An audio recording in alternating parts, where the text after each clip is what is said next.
see 9297 is in scope, actually. Yeah, I read it while I was making like breakfast, and I was like, oh no, it's clearly out of scope. Yeah, but there were a few that were in scope. And so, I mean, we already reference it. So there we go. yeah, There we go. It's kind of one of those annoying things. We could discuss that. Yeah, but I have the email, and it literally says for 9297 we will not include the capsule protocol. It literally says that in the email. So can you post a link to that on the issue? Yeah, okay. There we go. Please. Good one.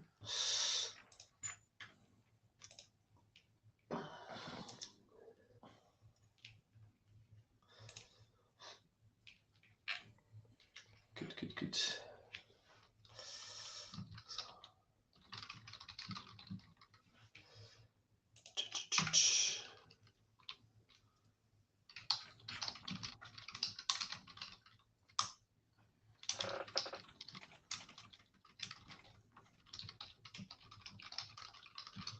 Hey, Martin.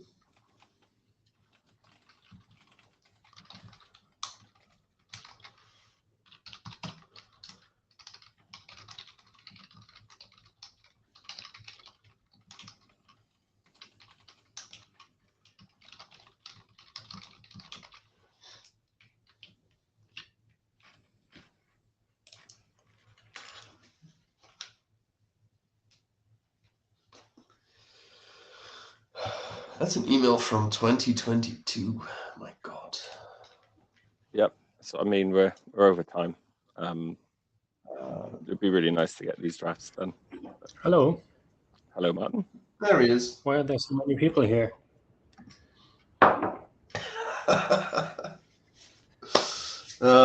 It's the sexiest project in the IETF and beyond. Well, there's people who want to use it. Mark, I'm trying to. I've been working on some drafts with people in the video and QUIC group. Okay. I think we want to try and seek adoption of that draft so that it can actually get some resources on it. Really? Are they actually implementing it in Markdown? A few people are very interested. Like I'm not. I don't have the capability to do the like a mock implementation, but I was able to update the QLog crate to implement the schema, and that wasn't really that much work. But I think the complexity at the application layer really drives the need for logging, because like there's a lot going on and there's a lot to debug. I wholeheartedly agree. Good. Okay. Hey, Miria is here as well. And excellent. Nice. I'm going to say we have quorum then at that state, and I'll begin the session. Hang on a moment.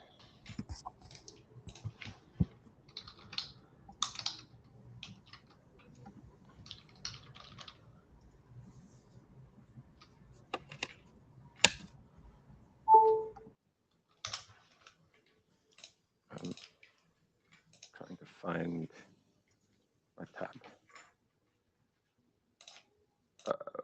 Okay, so this is the QUIC October interim for QLog specifically.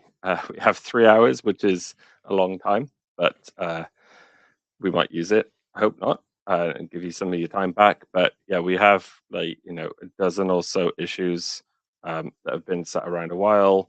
We kind of close a few out and open a few more. That's fine. That's natural churn. But there's been a few that just haven't been making much progress. So this meeting is going to be set up more, well, it is a working meeting rather than a bunch of slideware, kind of harkening back to the old QUIC days. Effectively, this would be like an editor's meeting that we might have amongst the authorship group, Robin, Martin, Luca, and I. But we wanted to open it out into the rest of the community to try and get some input. We sometimes get blocked on trying to channel the opinions of others, and doing this kind of thing in a vacuum can be tricky. So Appreciate folks that have been able to attend online, and anyone else who might be catching up async because of the time zones, etc. Ideally, we can make significant progress on these issues, but I expect we'll take a few things to the list. It might be that we prepare PRs during this session and give those a bit of time to soak and settle. The objective here is to we have a few editorial changes already queued up in the editor's copy of the QLog draft since we last published a submission, and we want to effectively cut new sub-documents before the next meeting cutoff, so that any straggling issues, we can spend some time at Montreal in a few weeks to really close those out. Therefore, with all of that said, there's not really much of an agenda beyond the chair intro from me with my quick hat on, which I don't have to hand, and then moving straight into working through the open issues on GitHub. Before we get into that, I would need a note taker. If anyone would want to volunteer. I suspect we don't need many notes. We'll be trying to capture actions and so forth on the issues or pull requests themselves, doing this live. But if anyone would like to help me in the hedge doc, just make sure we're keeping track of anything that comes up for action items, such as, or we'll take this to the mailing list, or propose close and no action captured on the ticket. That kind of thing would be helpful. As I say, I think that from the number of attendees and the subject matter, I think we can proceed, and I'll try my best. But if anyone would like to dive in, it would be much appreciated. I'll be taking my own notes here as well. They won't be as extensive because I'll be part of the discussions, I guess. But I'll paste over whatever is, I think, lacking in the final docs then. Cool. And there's been talk of AI tooling to help transcribe and generate some action items and stuff. So I might give that a play afterwards. But I think between you and I, Robin, I think we'll be able to cover this, and I'm happy enough with that. Anyone want to bash this agenda? I suspect not. But if you want to, please speak up. Nope. Good. Typical things that we do need to note are the IETF note well. Give me 1 second to pull that up.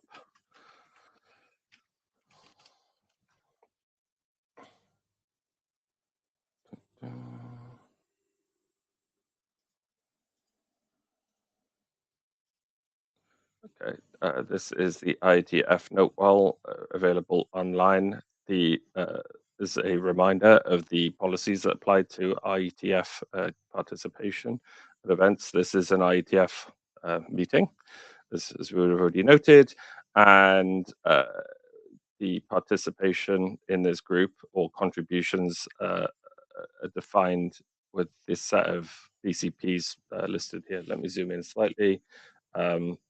We ask anyone to familiarize themselves with this if not already. It covers things such as intellectual property and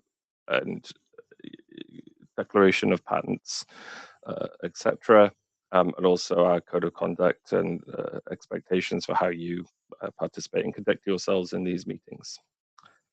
This meeting is being recorded. Thank you for that. Without much more, I think we could just dive straight into the meeting. Into the main agenda with the issues. What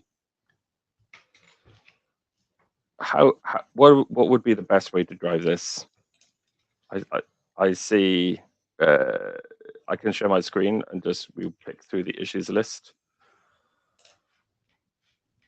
Yeah, I would want to give a very short update on QVIS first, maybe, because that might be good context for people. Yep, sure, let's go. Good. So yeah, while QVIS is not QLog, obviously, it is still an important part of it, I guess. I haven't been maintaining QVIS for a long time, also due to employment situation and toddlers taking up spare time. I have now committed to updating QVis to a new version, however, to support the latest QLog drafts. So that entails updating its full JavaScript framework to something else because JavaScript sucks. But that is going quite nicely, actually. The plan is to have the system in place for the new draft versions of QLog, so the modern QLog, that it can be parsed, that it can be validated within the tool, and then to first release with just a sequence diagram. So the first one that shows the arrows going back and forth. And that should be enough to validate the basic outputs that people might have in the newer formats if they work and if they're usable in the tooling. And then stepwise, we will be updating the other updating the other visualizations as well. And I will be helped in that bit by Will Hawkins, who has volunteered to aid in that as well. Long-term goal, I do not really plan to maintain QVis very actively, again, unless employment situations would change. But I'm setting it up now that I would be comfortable to allow others to help in maintenance and adding new tooling, but also adding new support for things like, let's say, web transport or mock and things like that. So just so you're aware, that is the status of QVis. There, that's it. With regards to how we go over all of this, I do think we could just go issue by issue. Most people here don't have a lot of context, but neither do we, since it's been a while, I guess. So discovering everything together seems like a nice adventure. Yeah, that's kind of why I gave us 3 hours. It is going to be paging in some back context, and if we need to repeat anything for anyone who maybe doesn't even have as much as the QLog editors, please just let us know. In terms of the implementation, Robin, just to respond to QVis, thanks for the update. For me personally, as a maintainer of a QLog crate, I've been blocked from being able to land changes to the last probably years worth of updates. I've been trying to keep it up to date. It hasn't been that much of too difficult a lift. There has been significant changes that make an implementation easier in many respects, simplification of categories and stuff like that. So I was able to delete a ton of code. And yeah, effectively, we have folks who do still rely on QVis to read these logs, and it's been blocking. So it's great to hear that. I don't want to put you on the spot, but is the time frame kind of like getting that done this year, this side of Christmas, or? Oh yeah. Okay. The time frame is getting this done this month, like the initial one, right? Like with the sequence diagram, and then I do hope to have the other visualizations indeed done by Christmas. Yes. Okay, no, that's excellent to hear. That I can make sure I get my stuff, whatever the latest draft we end up with, I can be up to speed. Great, cool. Let me then share my screen again. I'll take us to the, oops, that's pull requests, the list of opened issues, multi-screening. Wow, this is amazing. So there's no particular priority order here. I honestly think it would just work from top to bottom because it's ordered in terms of creation date effectively, and the more recent ones are more fresh in mind, and I suspect we can resolve those a little bit quicker. Does anyone disagree with that approach? Nope. All right, let's dive in. So this first issue, define logging for capsules. Martin created 6 hours ago. So I'm gonna make an attempt to explain stuff, but Martin, if I'm misrepresenting or you disagree, please let me know. So the current HB3 spec references the RC 9297 in terms of the H3 datagram capability that we added.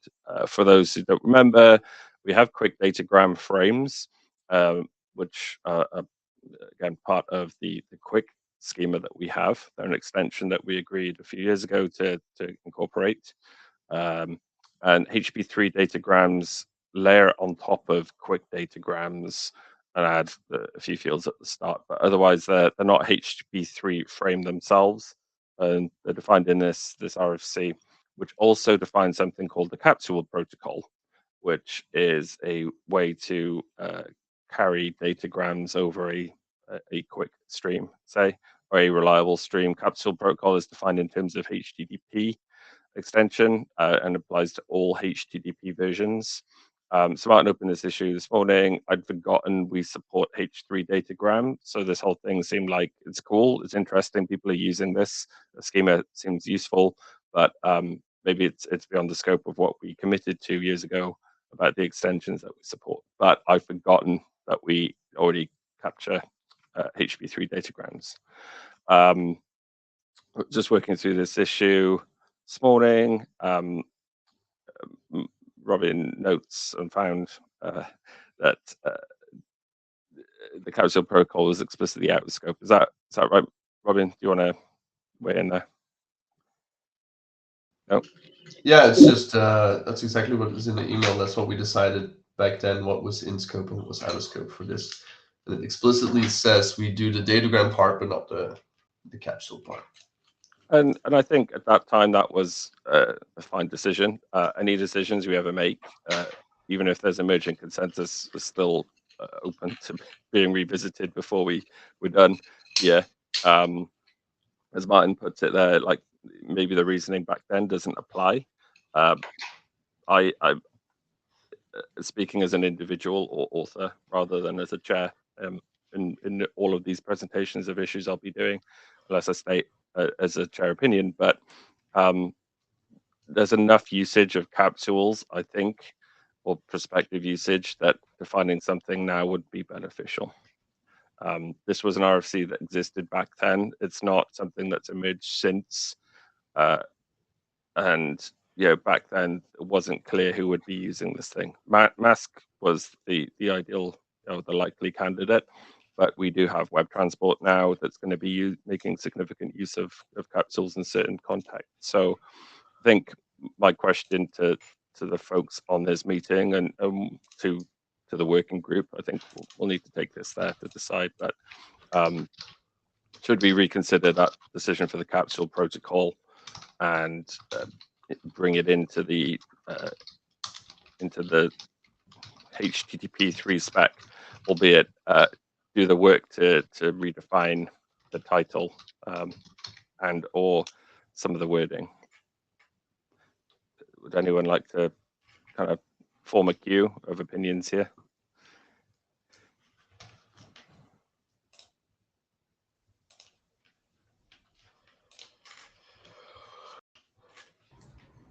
Maybe to add a little bit more context. So with RFC 9297 support, we can now log datagrams that are sent in datagram frames. But when you receive a datagram in a capsule, there's no way you can log this. I mean, you see there's something going on the control screen, but that's all you see.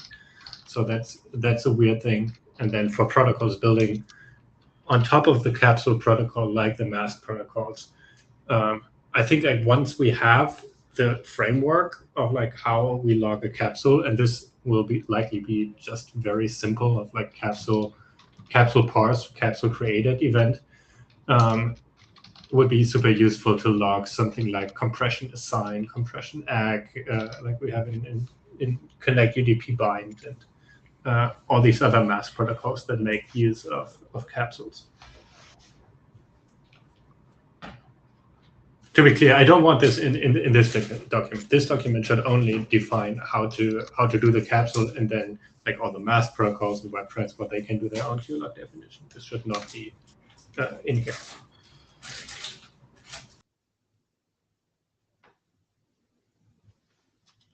Yeah, guess I'm up. There is no doubt this would be useful to have. the real question is just, should this be in these documents? Conceptually, yes, but then you open the floodgates for other things like reliable reset, like what else did you put in, Marcin? Because you opened another PR this week, I think, on something new that was not. I opened a lot of PRs this week. Yeah, but specifically one that was reliable reset. Okay, it was that. So that's kind of the question, right? Do we open it up for? No, I don't think I think these are completely orthogonal. Like. Yes, they are. But conceptually, if you now say, "Oh, we're now also going to include capsules," and it goes to the list, then maybe other people will say, "Oh, you should also include this and this and this." So the question then becomes, how much are you willing to reevaluate the scope, given that we still have work to do on the existing scope without adding other things. The question is, isn't the community served just as well by having an extension document as a draft now that they can build on? I mean, it depends, right? It depends on timelines. It depends on like how much work it is. If let's say, I know this is not the case, but let's say there was another RFC that we had not included here, that would need a single event to cover the entirety of the RFC. And, this is like 10 lines of code. There's a PR that adds these 10 lines of code, and we all agree that this is super simple and that these 10 lines of code is all we need. Then I would say, like, yeah, let's just do it. I mean, of course, this changes once we've gone through working group last call and we are shipping the QLog documents, and then we say, like, okay, it's too late for this. But now we are not there yet, so why not?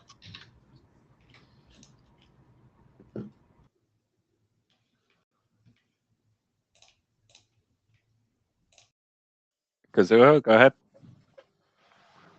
Right. I just want to say that, as Lucas said, capsules is built on top of semantics, which is HTTP version in run. So it'd be very strange to have the capsules QLog format being defined in an H3 document. So to me, it seems that it'd be better to write a different document that specifies capsules, as well as other concepts of HTTP semantics if necessary. Thanks, Kazuo. I'm kind of a bit torn here. I think I think it would be okay to revisit the past decision because it's an edge case. However, you'd have to kind of retitle this document as HB3 schema and a little bit of semantics, which kind of seems odd. And I don't even think the work is that hard. Martin saying in the chat, it's equally weird that the capsules are defined in that RFC. I agree. The problem is, as protocol designers, we tend not to just want to build generic building blocks without any applied use cases. So yeah, the capsule protocol needed something to drive it. Otherwise, it would just have been too abstract and like to be useful for anyone. These are the realities we live in of things just being awkward. I also am concerned, this is something defined in the HTTP working group, not strictly something that this working group worked on at any point in time. I think the work to do it is simple. I don't think it's that hard, but I don't want to have to start litigating about things the HTTP working group would like us to do for them and stuff like this. From a practicality perspective, I think it would be straightforward enough to include, because of the way we structured the extensibility of the documents and the categories and stuff. I think it would be easy enough to include HTTP semantic stuff in this document. That doesn't worry me. I just think, why do that? Like, maybe we could spin up an extension document that does this like now and float it around the IETF in Montreal in a few weeks and maybe gather a bit more opinion. We have a lot of people who use the capsule protocol that aren't on this meeting. and that might give us a bit more feedback into deciding if actually the best course of action overall would be to do it in this document or punt on it. I guess my question would be: is there, if you say that there should be an HTTP semantics document, what else would you want to QLog there? Personally, I think that would be like years worth of effort again, because semantics is humongous and there's so much and so many decades of usage. I personally would just want to see a capsule protocol thing, because it is its own extension, even though it extends semantics, and the way that it extends that, I think, from my understanding of what is useful to log of capsules, is the on-wire aspect of it, less so the behavioral. Like you say, if you receive an unknown capsule, you want like a way to maybe log some of the raw data. If you do know it, you might want to capture some of those things. You want to know that it happened at a moment in time on a stream in the specific ordering, that kind of thing.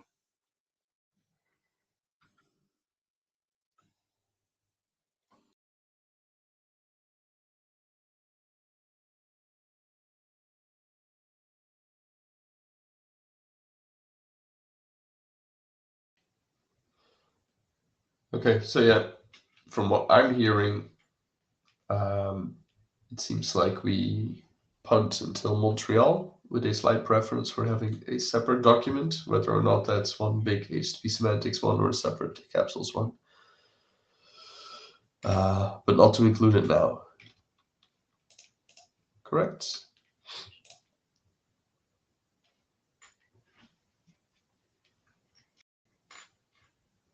That sounds... Clarifying question: is that a document that would live inside of the QLog alongside the other QLog documents, or would that be a completely new draft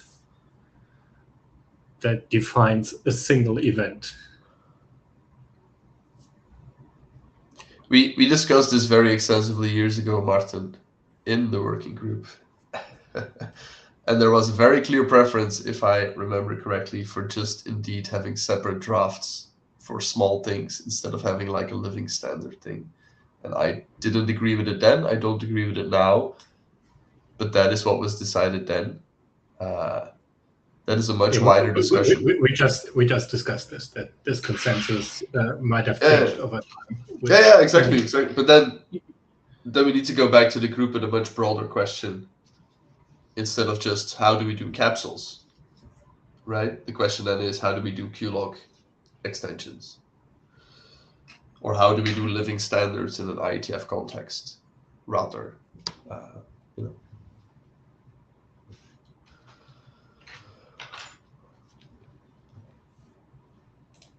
I mean, I think that's a worthwhile discussion to have still, because I don't agree with the previous conclusion. But if the goal is to get these documents across the line, that is not going to help. Yeah, I think this is where we disagree. I think we can add this event without delaying these documents, and I'm happy to propose some text to get this in, to have a PR by the time we are in Montreal, so we can have something to discuss. I mean, I'm also happy to write up a new draft, but there's some considerable overhead for pushing a new draft through the IETF process.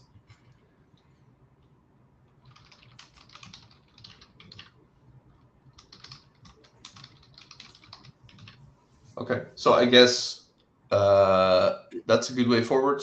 Martin will propose new text within the current documents, so at least we know what that would look like. That also addresses what Mirja said in the chat, that we should have a think about, does the extensibility of QLog support this? That's a good thing to always double check. And then in Montreal, you can see if that's something we want to take on or not, especially if we can ask this question to the mailing list before then, Lucas. Yep, that sounds reasonable to me. Yeah. I think this has been a useful discussion, and that we'll get a few more opinions in Montreal that will help us make that decision. So thanks.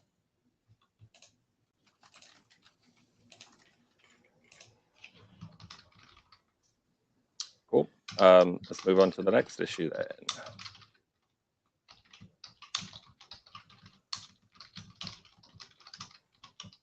I have less context here. I don't know if Martin or Robin, you want to drive this a bit more.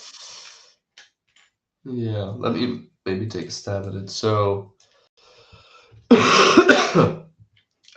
there's a weird duality in QLog between logging something easily accessible and interpreted of all the fields in the frames and everything, versus logging the raw wire image, the actual bytes on the wire, right?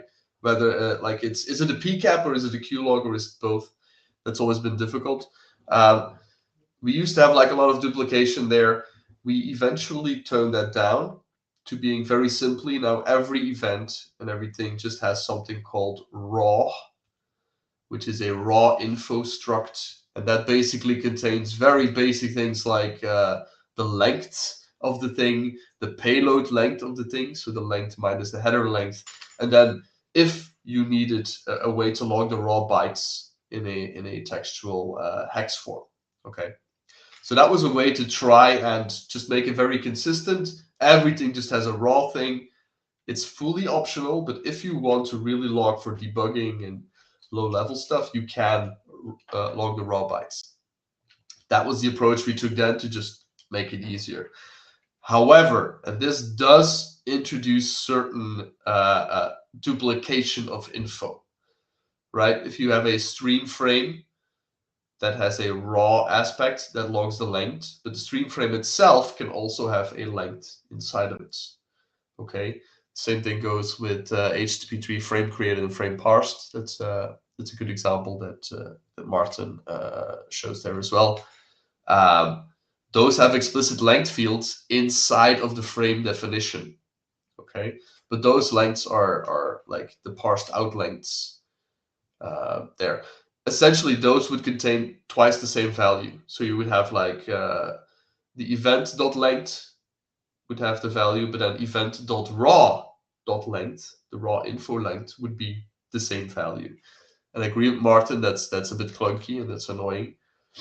But again, that's what we settled up back then, just to have a consistent raw info thing across everything, because not everything has a length field included in it, or inherits a length field from the encapsulation in the layer above. But it would be useful to have that on that lower thing as well, because the programming language knows what length it is, and so on and so forth. So I have like a long list of reasons there. If you scroll down a little bit, Lucas, like sorry there, yeah. Some motivation on why we did that originally. I currently don't agree with some of Martin's suggestions of just removing the length field on some events, or just making it so that anything that has a length in it doesn't log the length as part of the frame, but only as the raw thing, which I think is what you're suggesting. But I'm going to let Martin speak now first. But this is like, from my perspective, the context. Yeah, so if you look at the event, for example, the frame created event, there's a separate length field in the event, right? That's the first way to log the length. Then we have a raw info. This is the second way to log the length, and then we have the actual frame that is getting parsed. And this doesn't only cover frames that you understand, but we also have the HTTP3 unknown frame. So you can log anything you get on the wire, which has another raw info, meaning that's the third length field we have now. And I don't think we should have 3 different ways to log the length. We should have 1.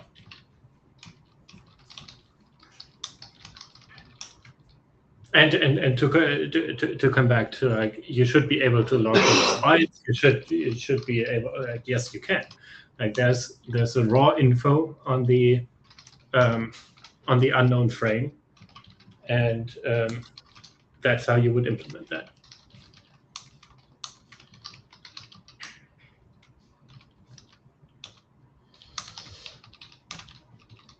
So one of the reasons that we have this extra thing is that in QLog, you're not obligated to log all events. People can mix and match which events they do. So if you decide not to log, let's say, frame parsed or frame created, you're only logging the actual frames that come out of that for some reason, then you would miss the ability to log the length. How would you do that? You can't. You can't just log a frame.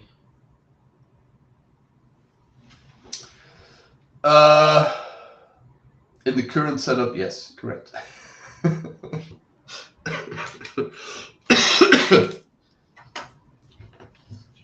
Let me try and see, right? Because your point is that in the individual frames, you also have a raw field.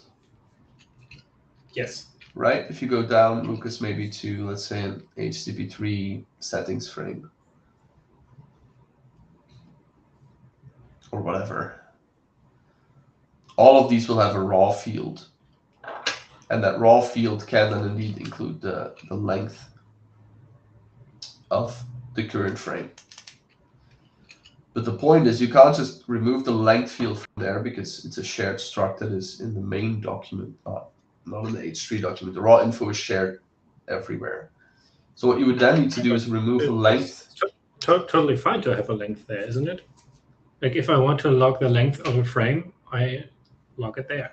Use it in the raw field. So what you're proposing is removing the length from the HTTP3 frame parsed and frame created.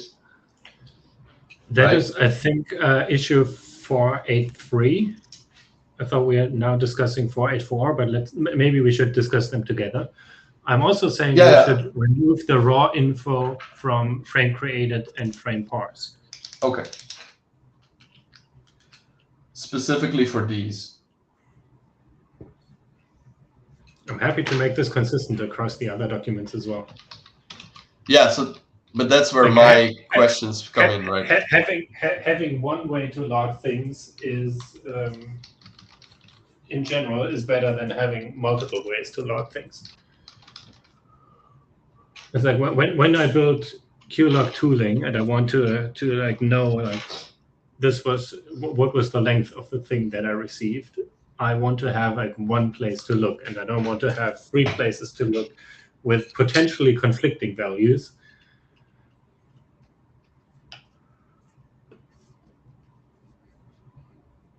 Okay, I think that's fair.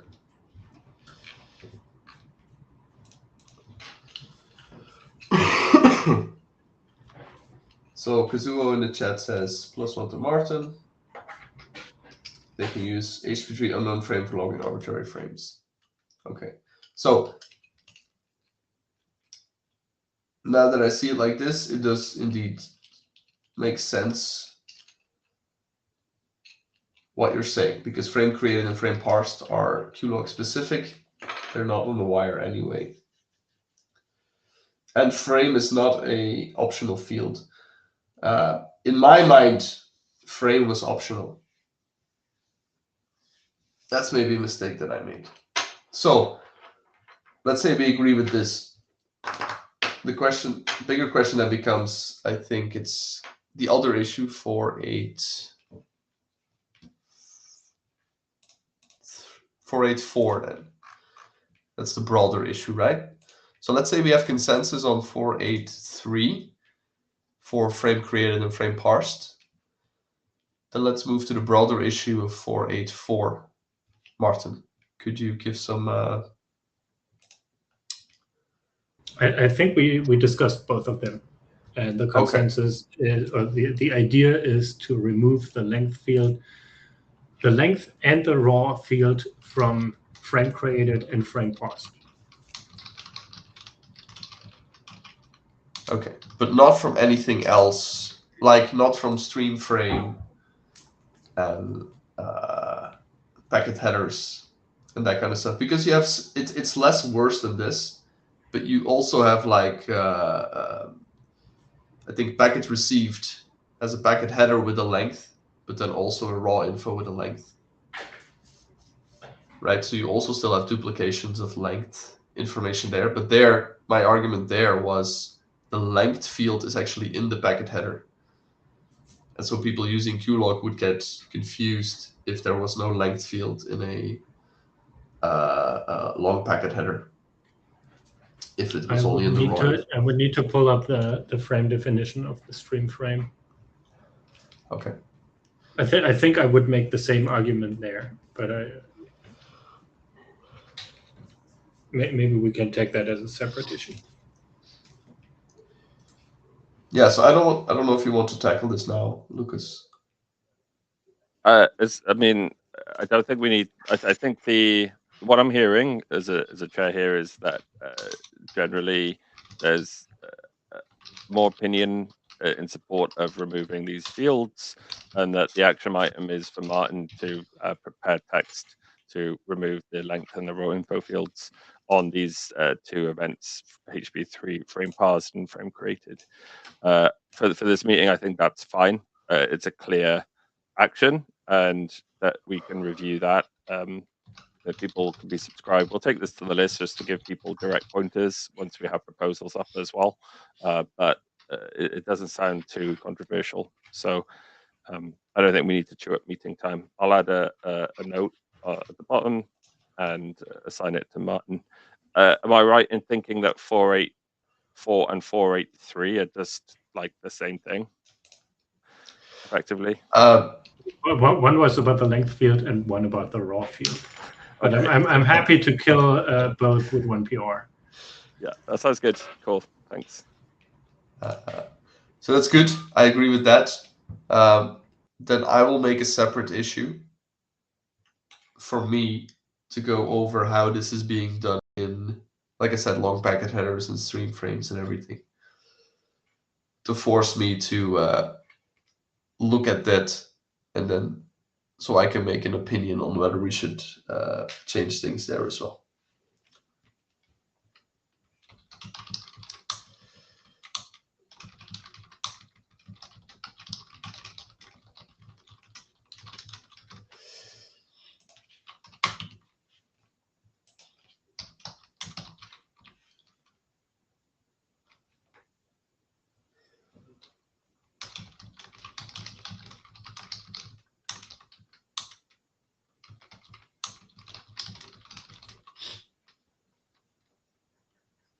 Great.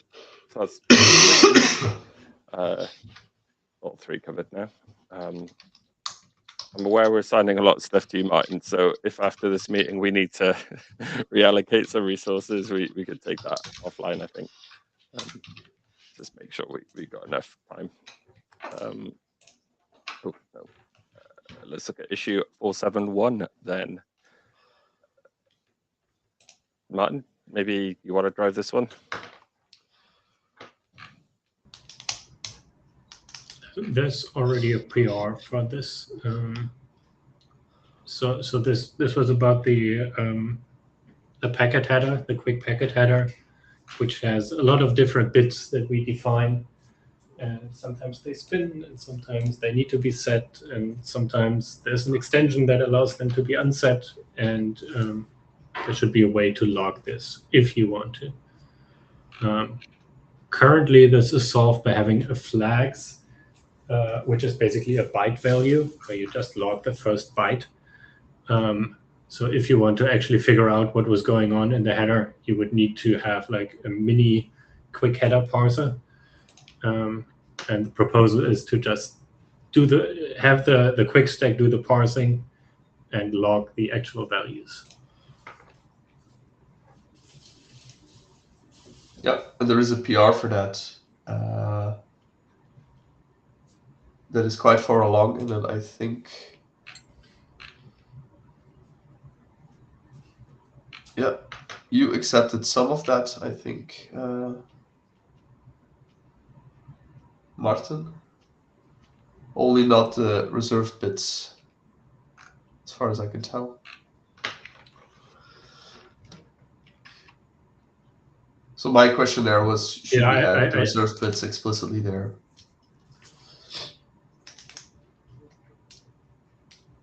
they are supposed to be 0 in V1, but I know people have been using them to log like the loss, like the qubit and everything for loss tracking.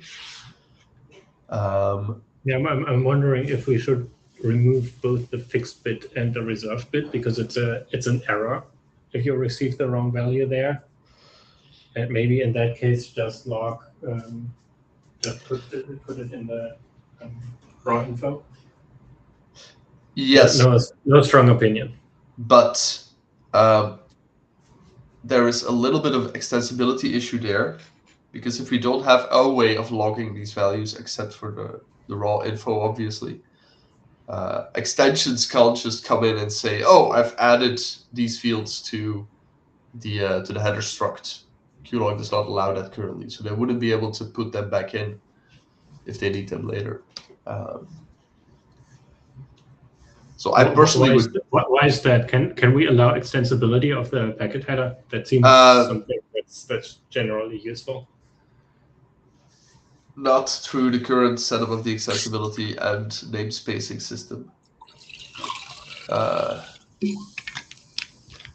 You would basically override existing things, and then it would make it very difficult to register that in IANA and to automatically merge them from CDDL. Code. Why? We have extensibility for things like frame parsed in H3. Can't we do the same? It's yes, but it's more work. We could, but like that's like the thing, right? We could do that, but if we decide to strip these out, we have to do that. That's what I'm trying to say. That makes sense. Yeah, I imagine if there ever was a loss bit extension to QUIC, then you would actually want to log the semantic value of what you received and not the byte representation.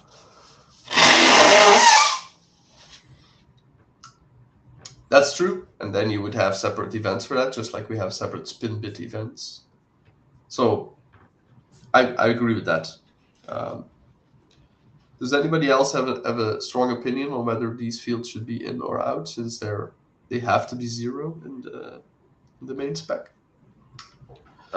I don't have an opinion on those fields, sorry, but clarification is I'm confused about the extensibility angle here. Like my read of the packet header definition is we already support extensions with this, whatever we call it, plug or whatever at the bottom.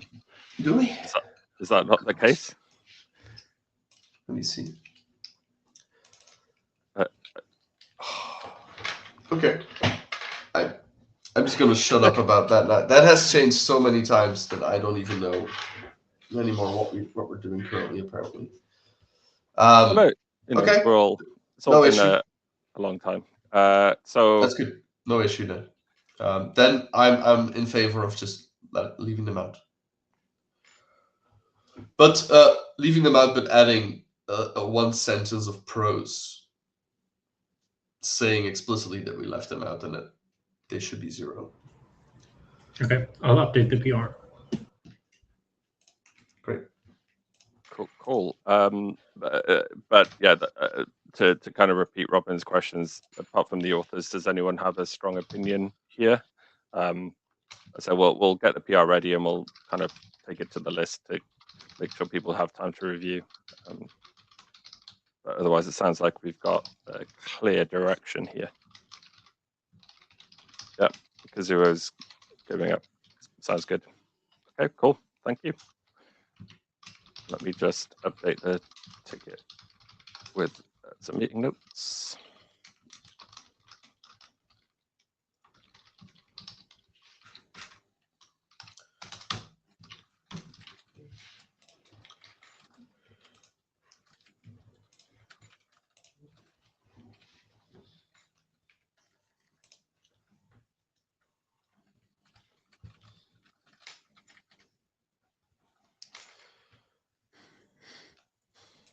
Cool, thank you.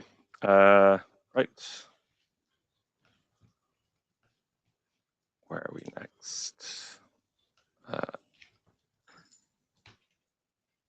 I'm gonna, I don't know who's best to drive this. Now we're getting into the older issues. Yeah. Yeah. So yeah, here. This is one from Martin. That he says there's no way of logging the path probing packets. I disagree to that point because we now have the path assigned event where you can actually log the remote addresses there. But it's tedious because you do have like an extra event, and you need to like manually correlate the two probably. But Martin would have to evaluate if that's sufficient. Yeah, I'm not sure I have the full context paged in right now, but I guess this also relates to the ECN issue that exists somewhere on our issue tracker. And the only way to log ECN currently is also using a separate event. Because there's one packet sent event and then there's a datagram sent event. And in QUIC Go, I don't implement the datagram sent event because I don't want to log 2 events for every packet sent. And I guess this is similar now because the path is on the datagram and not the packet. I'm not sure if we want to reopen that discussion.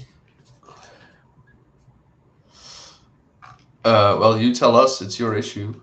But yeah, let me double check. You say path is only on datagram sent.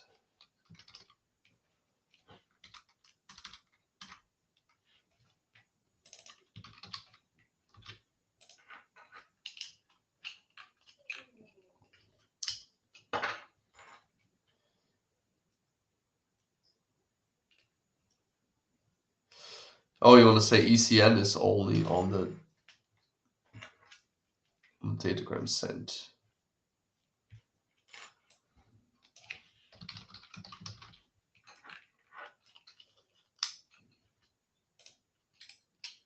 I'm not sure if you're also looking at it, Lucas.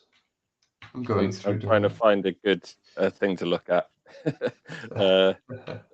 Here we go. Here's a quick path assigned event with the path ID. Is that what we're trying to find? Or Yeah, that's fine.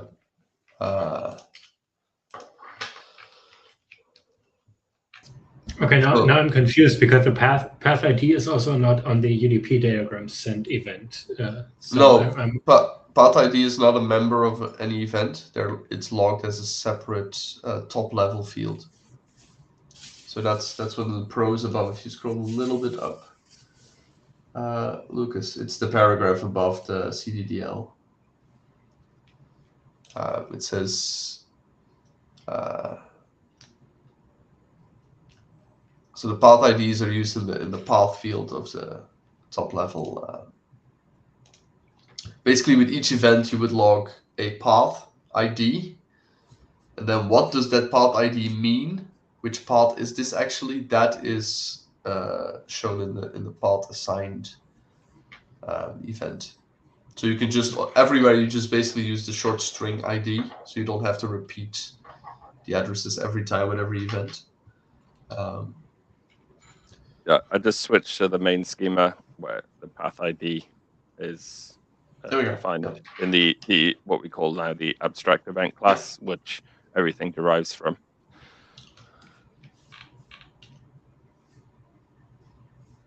So my read of that is you can include a path ID in any event you like. Is that right, Robin? Yes. Yeah. Does that work, Martin? That works for associating paths with, let's say, a pro packet. I need to pull up the main document.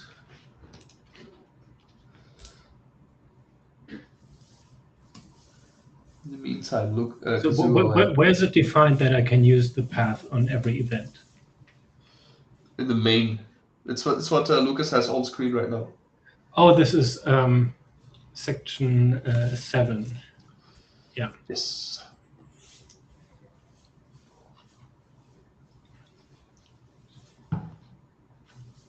Yeah, I think that works.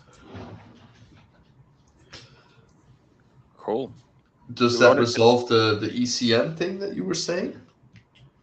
It does not. It does not. Okay.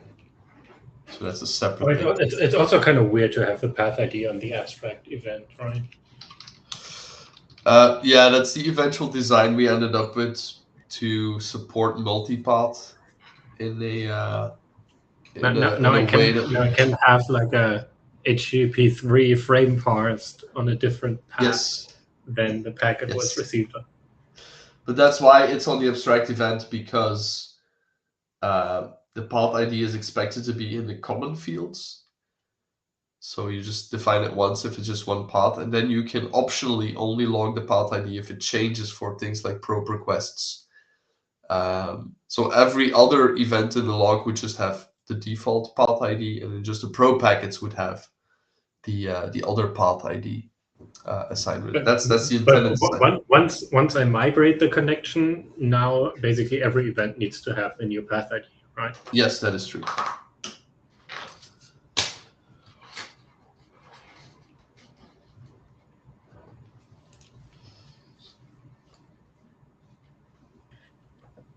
But then it doesn't actually map to the multipath path ID, because migration doesn't change the path ID.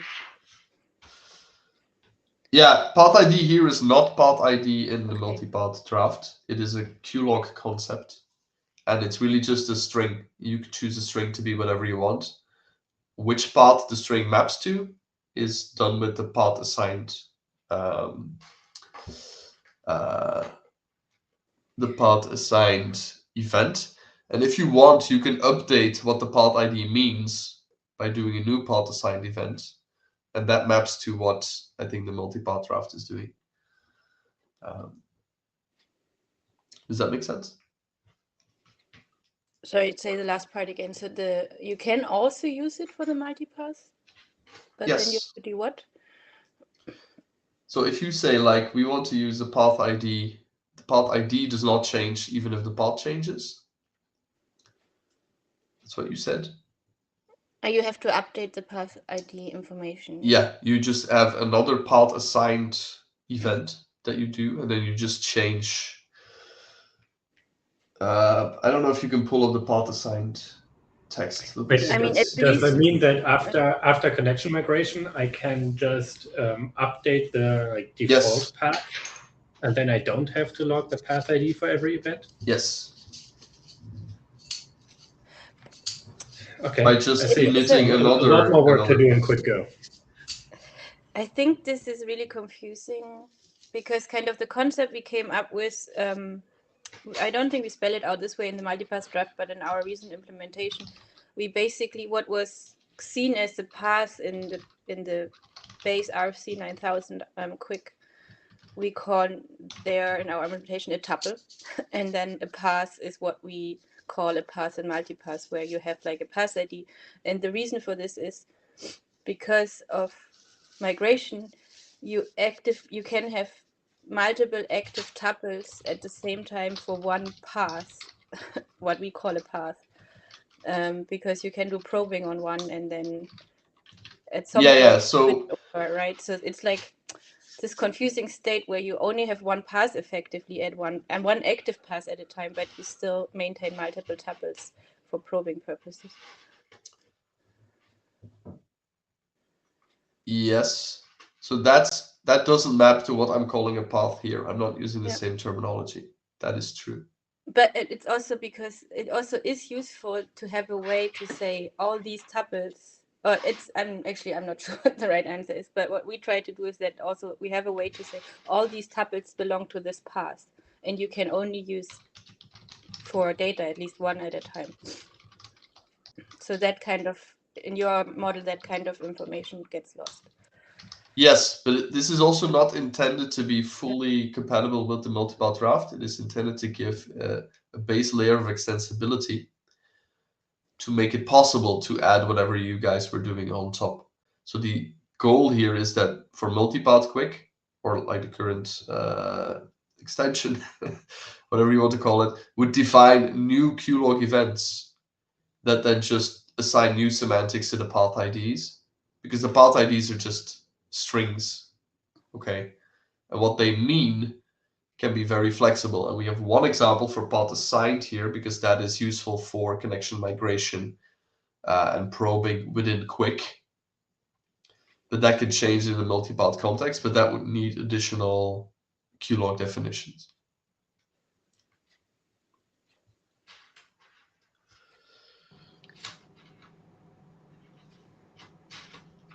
Right. So I think Miria has a point in arguing that the use of the term path is confusing here, because the multipath draft uses the term tuple to identify these, whereas they use path for different things. So I think the broader question here is like, do we want to rename a path ID to tuple ID, for example, to avoid that confusion? That could be a solution, yes. Yeah, I was thinking this as well, but then you said for multipath you would kind of extend the path ID to be also used in the same context, and then it should be called path ID, right? Or would you rather define a completely new construct for multipath? That would probably be cleaner. Yeah, so at the point where we added this, it was unclear how exactly multipath was going to end up.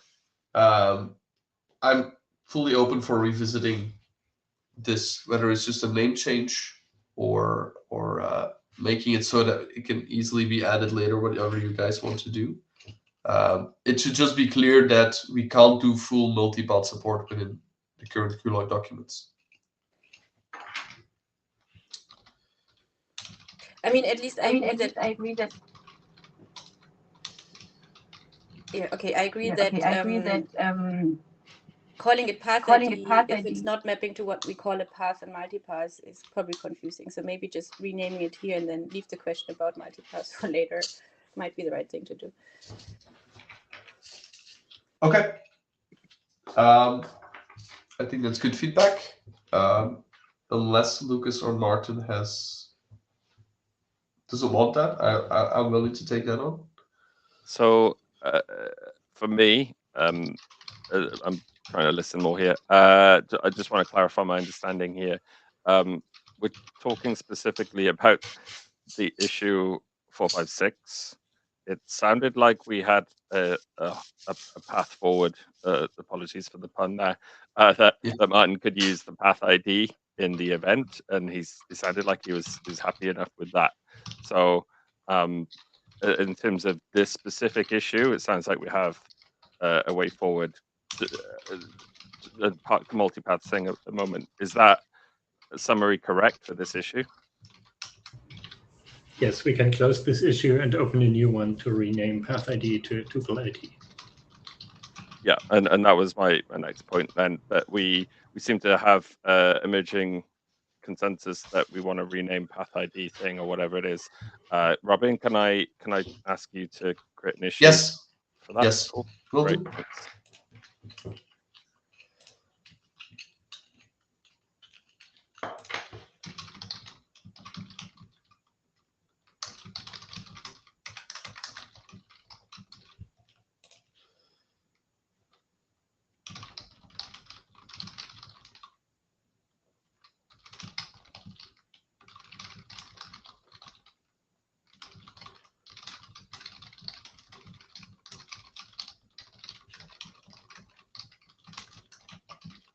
Cool, thank you.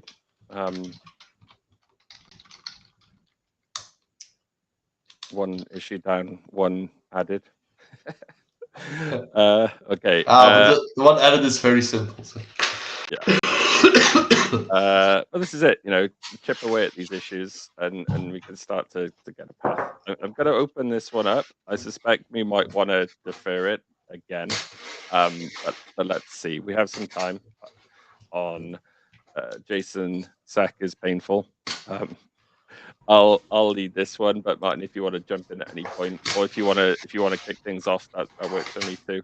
No, I'm not going to argue this one again. So I think there's differing opinions among the authors. I tried my best about a year ago in Dublin to present both sides of the story. I think effectively, basically, it's just how do you format a line for serialized output. That's what this JSON sec is, to refresh people's memory. Kazuo's got his popcorn out. That's the only reason he attended this meeting, is for this issue. Joke. And I think, ultimately, there's lots of arguments either side, I think. We said a year ago, almost to the day, let's see from, I'm showing the wrong tab, sorry. A year ago, almost to the day, that we want to kind of reach a broad set of people. So we discussed this. There didn't seem to be huge amounts of feedback or strong opinion during the meeting. I suspect nothing has changed in the meantime. The only reason I wanted to visit it during this interim is we have a bit more time than a general QUIC meeting. If people have in the last year changed their minds or their opinions, but the important thing here is I think this is going to be a blocking issue for the draft, unfortunately. It is a format. It is one of the few areas of interop that we end up having. There are benefits to this JSON sec format, but there are also real pains. We do have some implementation experience, but maybe not as much as we want. I think it's limited to a small set of people who are building producers or parsers, and the rest of the folks just do whatever they do. But I think what would help me here is is anyone here on this call care about using a defined file format standard? Personally, I do, but I could be convinced that actually we just define our own thing. We don't try to externalize that and wait for some new line delimited JSON thing to become an IETF standard reference or whatever. We just, within the scope of this document, define our part of that discussion as well as around the media types. As you can see here, a linked issue that we depend on these media types in only a select few cases. I think part of that was to resolve an issue because they were opened a few years ago. That in order to help fetch a QLog from a web server hosting them, it would be nice to have a real media type for it. It really helps to use JSON sec in this case because they've defined a set of affixes, I think is the right term. I'm not sure. Whereas if we did a new line thing, that would be a point of lots of effort spent, and I could just see it being a bit of a time sink that personally I don't have the energy to put into. And I don't think Martin does either. So could we get away with not defining one if people did want to get rid of JSON sec? That might help convince me that we could just kind of define our own format, describe it clear enough in our spec. I'm going to stop there because there's a lot of other stuff on this ticket itself and in the presentations that we've done. I'm not seeing anyone in the queue, but if you want to, then please jump in. For me, the only thing that matters is how much shit are we going to get if we don't use something standardized by the IETF? Because as I said on the issue as well, I hate JSON sec. I think we should just use new line delimited JSON. The only reason we ever switched to JSON sec was people told me that we were not going to get that through working group last call, or maybe that, but not through ISG review, because people would block it because it was using a non-standard format. Okay, and what Lucas is saying sounds appealing. We just define it as part of QLog. I'm afraid the same people would object to that. It would be like, oh, but it has to be a separate document for the format, and then QLog should use the format. I would guess people who would be annoyed by not using JSON-sec would be annoyed by doing it in QLog as well, I would expect. I just don't have enough experience within the IETF to know how big of an issue this will be in practice. So I'm hoping Lucas by now, or especially Mirja, have more experience and opinions on this. So I think that question would for sure come up. So what you need really, if you want to do your own thing, is have a good answer to that question, why you're not using anything else. And also write this down somewhere, either directly in the document or at least in the Shepherd writer. But it's not impossible.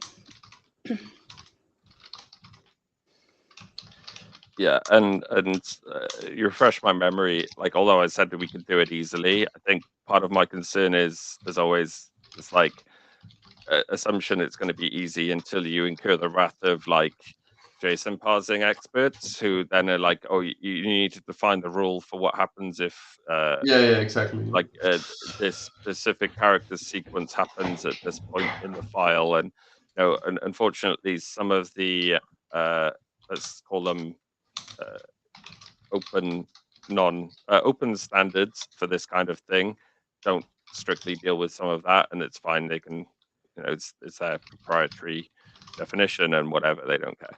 People figure it out, and the implementations deal with it. But I just, my concern is that doesn't fly in the IETF, and from a data model perspective and everything else, we think we're done, and then we get stuck in IETF last call, having to add a lot of explanation and things like that.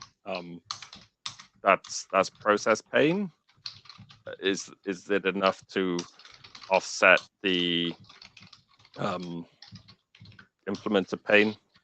I don't know. Like, I'm concerned I don't have the time to fight that fight. Yep, Martin. Sorry, Robin.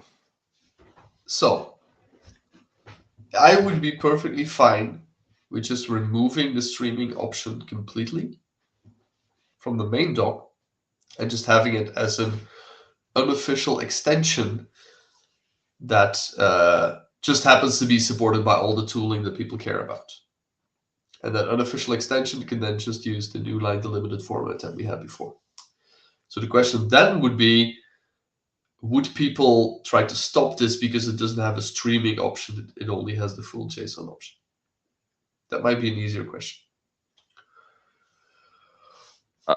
I'll respond to that and say I hate that idea even more, because for me, literally the only way I can use QLog is for a streaming format.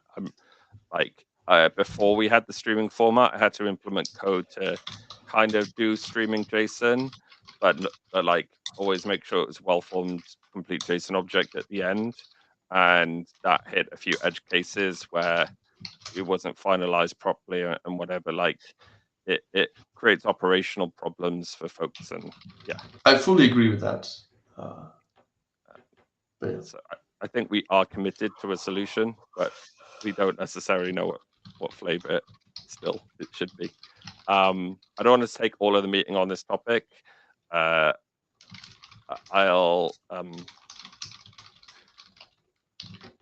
post some notes up, but I think the outcome is we still need some more thinking and input, and that's fine. We don't need to close all of these issues out, but we will need to before we progress. And again, maybe at the IETF we can try and speak to a few people outside this group who might have some other opinions on the difficulty or the non-difficulty of the not using JSON-sec. Robin? Would this alleviate some of Martin's issues? Like, if we say, Martin, we keep JSON-sec in the main docs as the official one, but then also make an extension document that clearly describes the more sensible new line option. Is that something you would feel comfortable with?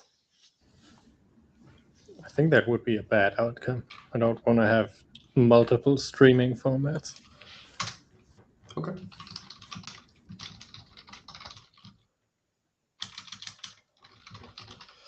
Okay, then we need more input.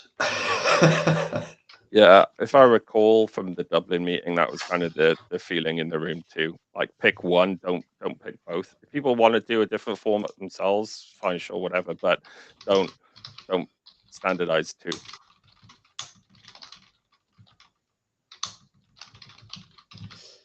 So in Montreal, we're going to find out if people would object to us defining our own streaming JSON format within QLog, correct?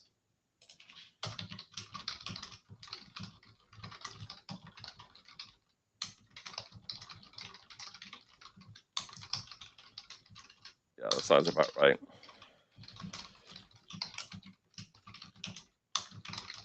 Okay.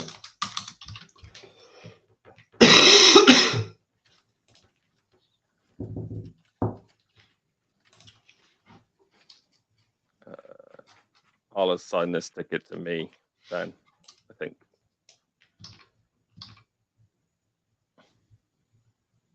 Okay. Kazuo had an interesting opinion in the chat on this as well. He says that there are problems indeed not having a streaming format, but he thinks the problems are similar or as big with JSON sec. So he doesn't mind dropping the streaming option entirely. Right. Thank you for reading that. So, I mean, I don't have a strong opinion, but I'm not sure if we succeed in defining our own format, because we have to prohibit how JSON is used by saying that bare CR or bare LF isn't allowed. So it's about prohibiting something that's explicitly permitted in the JSON RFC. So I think there's a high bar. So I mean, I'm fine with us trying doing that, but I don't have high hopes.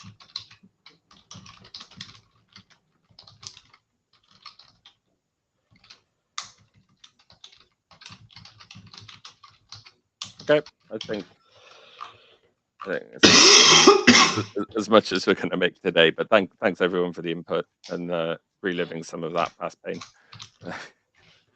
How do I get back to the issues? Okay, we can skip this one because it's related to the same kind of underlying question. We have an issue now going back to March. I'll let you drive this one, Robin, since nobody else has ever commented or done anything. This is issue 416. Wait. 416. Oh yeah.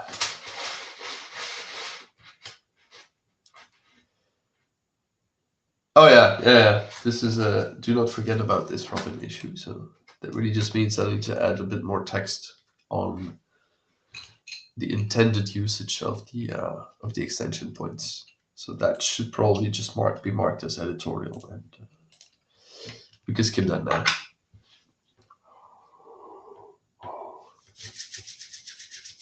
Okay. Are you sure you don't need any more input now? Or... No, because I myself am not apparently up to date on what we do in terms of extensibility. So, but this reads like, right, there were PRs around this that we first had to merge, and then I needed to straighten out some pros around that.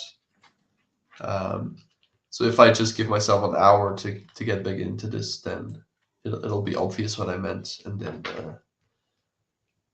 I'll be able to do this. It's not a discussable issue. It's just okay. To do. Is that something you plan to do before the next meeting, like Montreal? Oh, I can. Yeah. Okay. I'll put that on my list. Cool. I've added it on the issue. Thank you.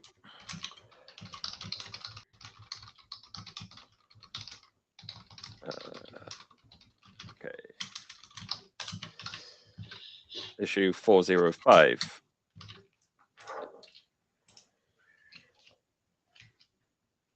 another Robin issue. Yeah.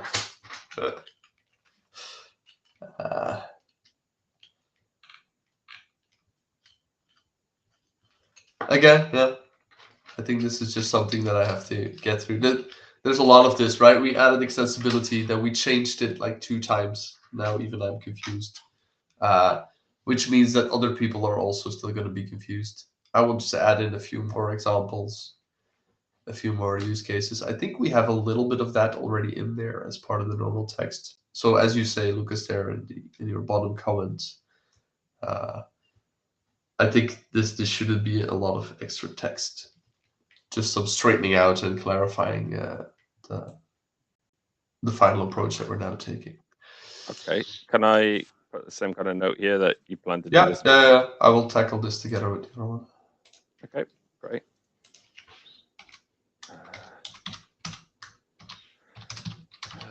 Let's go back to the issues. Transport parameters. There's a lot of text here. Oh yeah. Oh, that came out of the review by what's his name again? Hugo Lando, yeah, right.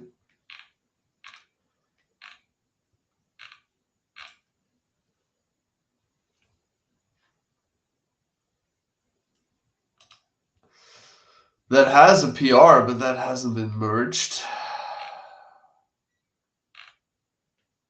with even more discussion on it. Whew. I have zero context for this.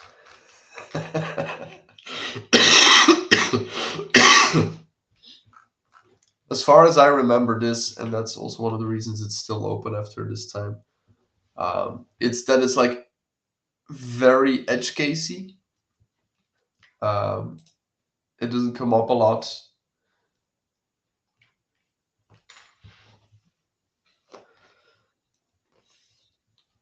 And can be inferred from other things. But there is definitely an edge case there where it's not 100% 100% clear. Do we really want to go into this now? Because I think reading all of this and getting people into context will take a while today, Lucas. What is negotiated?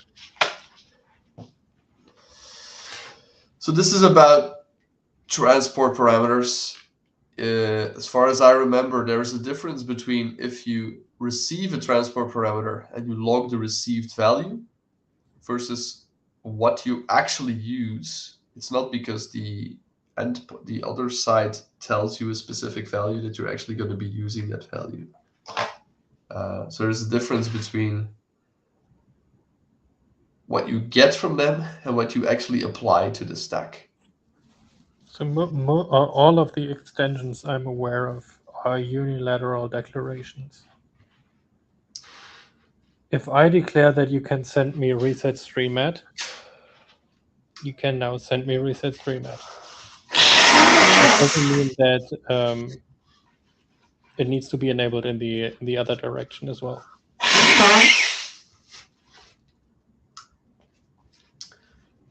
Is that true? Because they're Yeah, it's not for multipass. Or, I mean, you need both, right? So if I say I support multipass, you can send me multipass frames. If you don't support multipass, you won't send me multipass frames. And I shouldn't send multipass frames either because you didn't tell me. Okay, yeah, you can see this as one-sided, but at the end, like, I think the way it's implemented usually is like I declare something and then I actually set a state if I use it or not, as soon as I get the reply from the other end. Yeah. But you can also see this as I declare something and the other end declares something. Yeah, and I mean, so I'll totally send you reset stream at if you say you support it, even if I'm not willing to support reset stream at.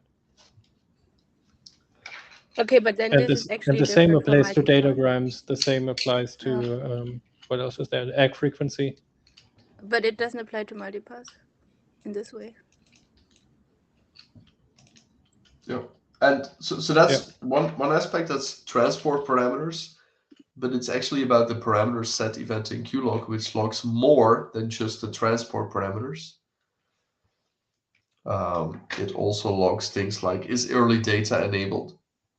And there you might have this case where early data is enabled at the server, but the client chooses not to employ early data. But you wouldn't have a way to reflect that, if that makes sense.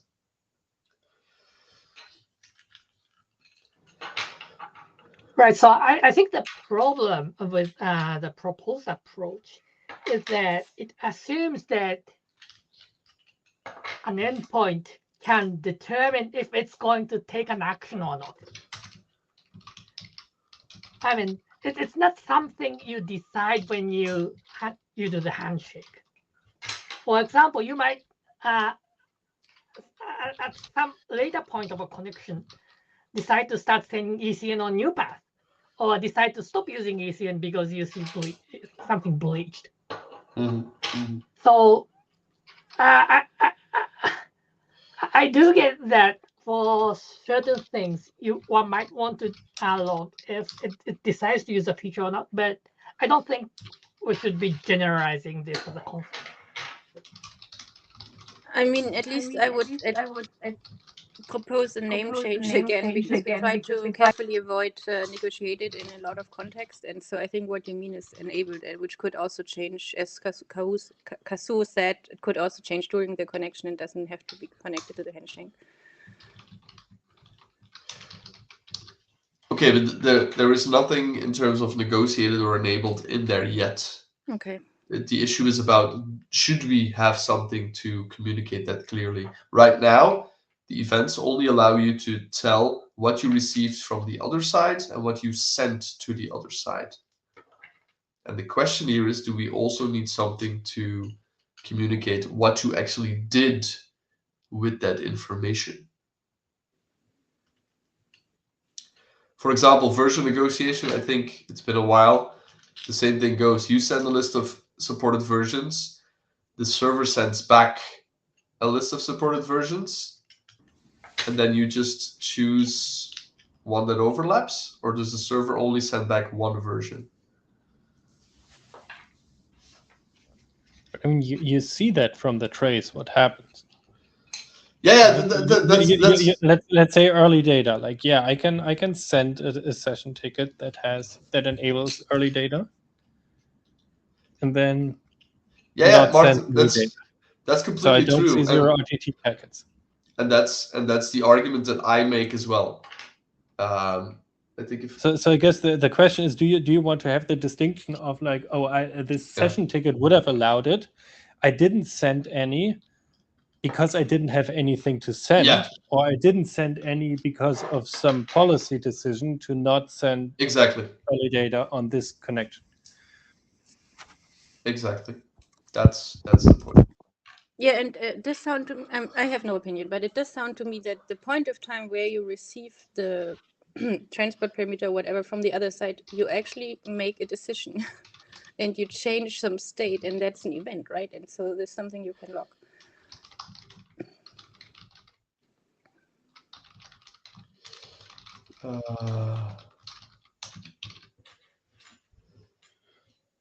Okay, so you would advocate for just, if it's unclear, people should just add a separate event if they want to be explicit about logging that. You don't need to change anything in the basics for that. That's your proposal, Maria, correct? That's my spontaneous feeling, but I didn't really carefully think about it. Sure.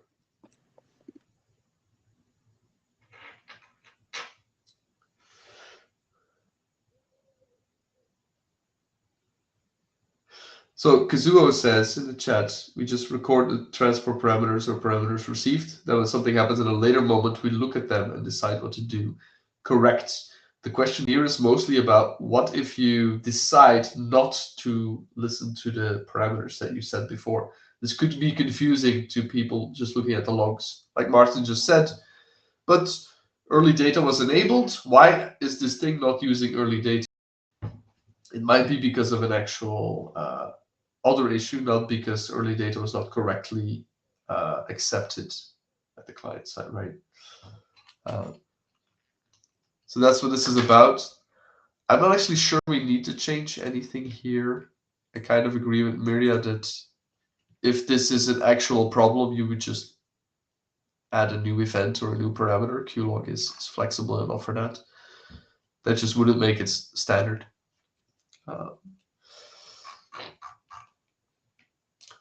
Phew. Maybe you want to add some discussion that this is a possibility. I don't know if that fits anywhere in the draft.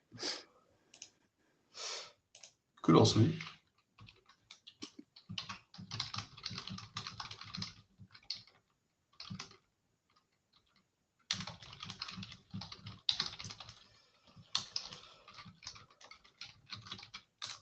Yes, just taking some notes from Kazuo.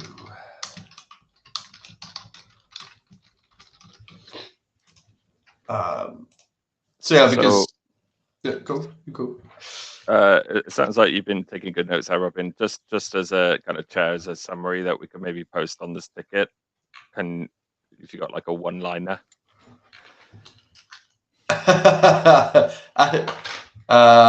Yes, but we don't have a conclusion here yet, Lucas. So I don't know if you want to continue.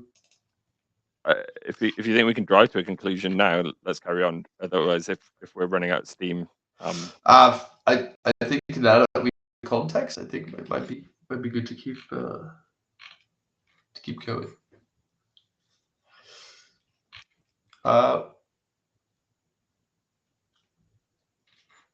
My proposal there would be to just close with no action. Well, not no action, not change the spec, but like Mirja said, add a little bit of discussion on these edge cases and how people might deal with them without literally putting that in there.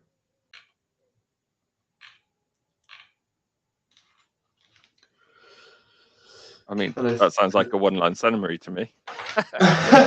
That's my proposal. We didn't yet agree that that was what we're going to do. If we agree, then yes, I agree. There we go. Yeah, Kazuo agrees with that in the chat at least. Yeah, that sounds good to me. Like I say, I would like to see some candidate text, or if someone wants to propose some. I do have a few reservations there. Just we have a lot of text in these documents, and it's always 100% clear how to apply that. Like we can do a good job of doing it, and then no one reviews it, no one gives us feedback until later on, and then we kind of end up back where we are. But let's see if it's a sentence or a paragraph. We won't know until we see it. I'm not going to put you on the spot to write that right now. Yes, I will do that. I think it's already assigned to me, right? Yeah, there we go. But it does sound like nobody wants to do a design change here, which is good. And that we can close this issue with no action itself, but that we will expect an editorial follow-up related to it. Yep. Cool, thank you.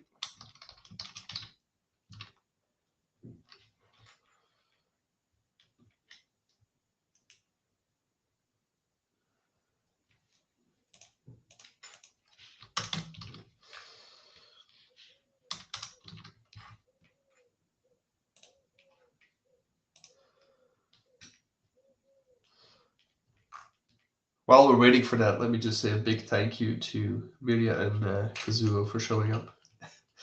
It's really appreciated. You guys want to donate some of your time for this.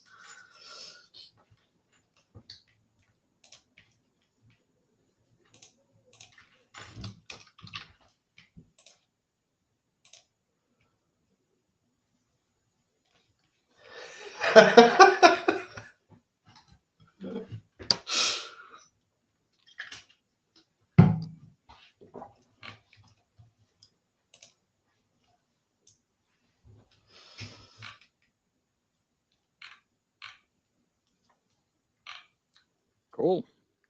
Right. going further back in time now.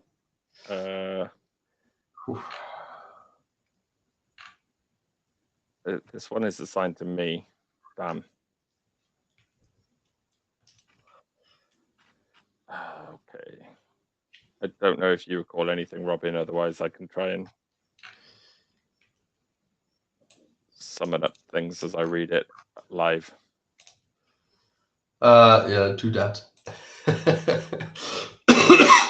It seems like there's a pretty simple to understand PR for this, though. Maybe if we look at the PR first. This is quite often the walls of text and history are too complicated. I know Martin left some feedback on this, which is why it's kind of we didn't merge anything or anything. So the proposal here, I encourage people to read the issue in the background if they need that. Oops, and I'm not showing the right tab, sorry. Is a change to the QUIC schema itself. And to add a bit of prose that highlights that stream IDs encode the type and the initiator, but that it can be a bit annoying if you're a parser to have to do that maths. It's not hard, but it can be a bit annoying, especially if you're just eyeballing a QLog.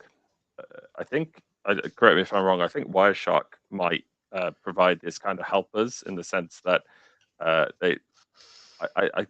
could have sworn I saw that. What is I was playing this PR? But it'll give you the stream ID, but then behind it, like a nice little textual description of, say, like client initiated bidirectional. Even if that's obvious, it's stream ID 0, whatever. But as you get higher up the stream IDs, especially for longer lived sessions, it can be a bit annoying. But so yeah, encode that information, make the initiator optional, and it's client and server because that's all we have in QUIC land, but make the stream side mandatory, whereas currently it's optional. Kazuo is asking in the chat, do you also need initiated to host versus peer? I don't know if that's a serious comment or not. It is a fair point, I guess. Well, I think the reason I avoided that is, like, again, if you're because part of the QLog design is that you can also be an on-path observer, say, or that you're just looking at these logs without the context of what endpoint captured them. Yes, that is captured in the vantage point, but depending on the stream type, if there in QUIC land there is no concept of like a middle box. Just call the endpoints what they really are. Yeah. So we do have an owner on many events, right? And that's either local or remote, which I guess is synonyms for host versus peer. Yeah, I just, it's like this, a bidirectional stream isn't owned by one endpoint. It's owned by the whole connection, and you have send sides and receive sides, and what one endpoint is allowed to close its send side if it wants or whatnot. So the terminology seems to I would say the owner is the one who was allowed to open it, right? Well, is it? Because that's what QUIC calls the person who initiated it, not who owns it. I don't think RC has any concept of owner. Well, but we use owner on a lot of other events. It's true. But those, maybe that's something we should revisit. But that's actually a good point. Maybe we should converge on one set of terms here. I think that's a very good point, Martin. That is a very good point. Yeah, I'm going through it now. And indeed, initiator would be a much more logical term. And it's not that widespread. It's only 4 events that use it. At least in QUIC, let me double check HTTP3. I think it seems the same there.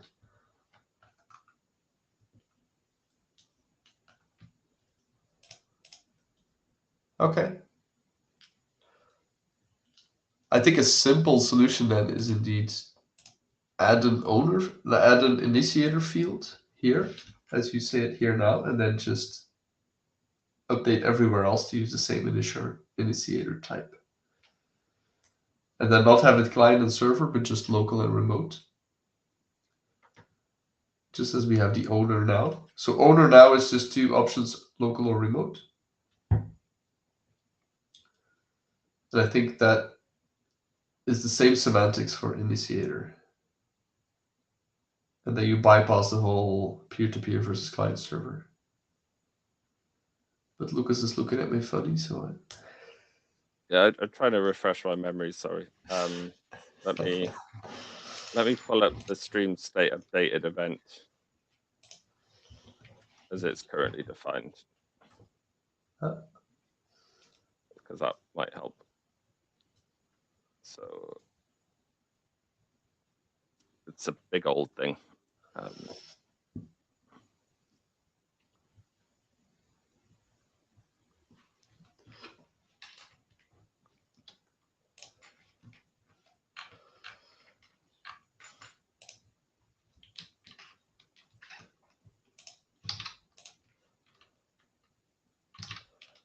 So, I mean, to give an example, then, if we're going to call this owner field rather than initiator, or sorry, maybe I misheard. Would we keep the initiator name as I had up on this PR? Yeah, but we would change everything else that currently is called owner in other events would also be called initiator. Okay. Because that, yes, makes more sense. I have no clue why we're using owner. But the value wouldn't be client and server. You would say remote. Local or remote, yes. Okay. Which is what we currently have for owner. If you would go to how owner is currently defined, it's local versus remote. Oops. Yeah. That's that. So if I go back to the stream state updated, I was just lost. Sorry.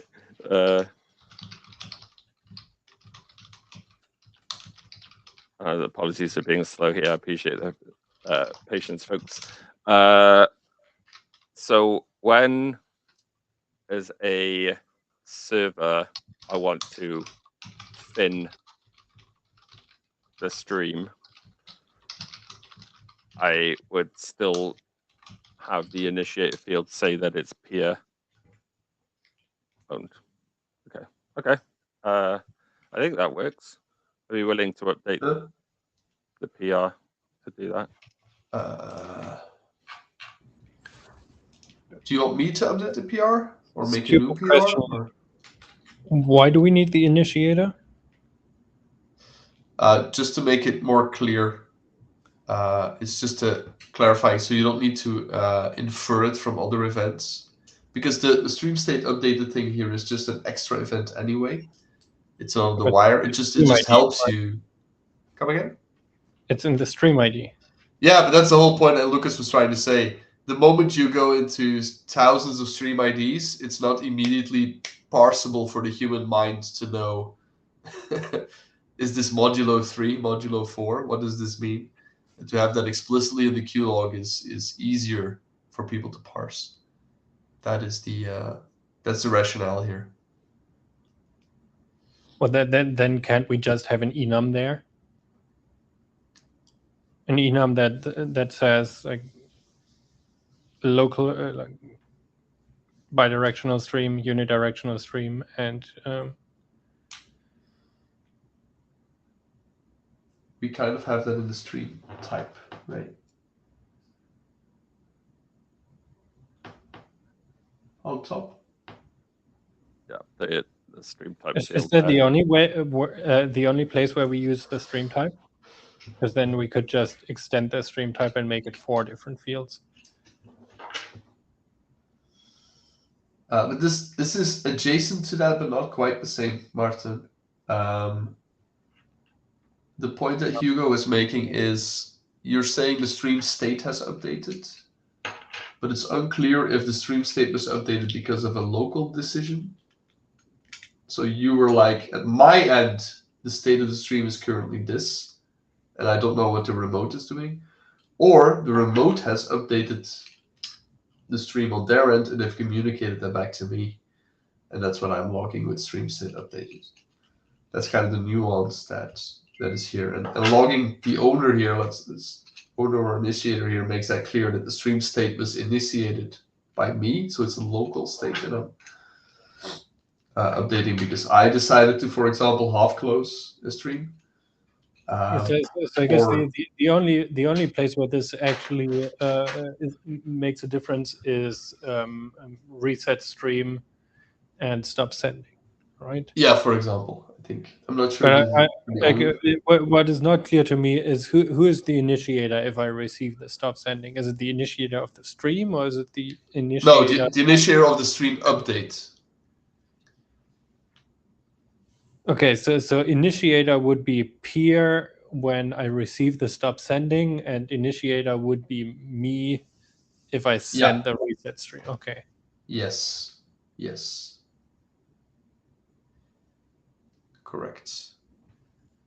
Would that be a trigger?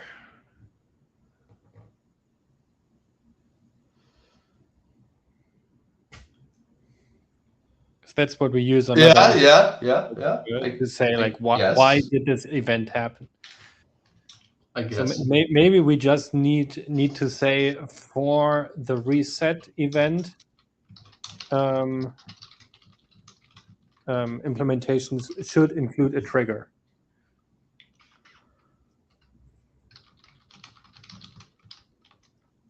That's also possible, yes.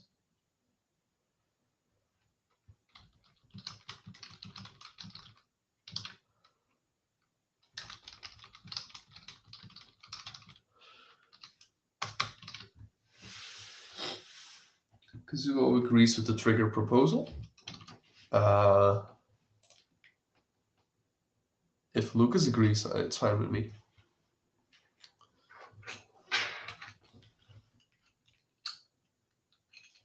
I don't know, to be honest. I've never used this event. I don't plan to. Okay. It seems it's too verbose to be useful. Like I can infer the state of a stream by looking at the frames that have been sent at moments of time. Like, sure. It's harder, sure, but I can't think of any situation where I've needed to debug the stream state like this, especially all the granular stuff. Okay. So what I'm feeling is like I should close the open PR that I have, and that somebody else should pick up resolving this issue because it doesn't feel like I've got a good handle on it. Does that sound okay? Yeah. I could do that. And the PR would do two things. It would, maybe it's two PRs, but the proposed solution is indeed just having a trigger for the initiator, making stream ID, I guess, indeed non-optional, stream side non-optional, and then renaming owners to initiator in other places in the documents as well. But I will do those two. Put them on my to-do list.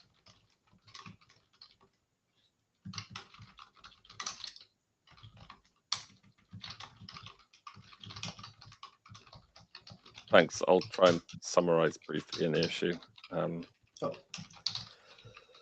Very briefly, though.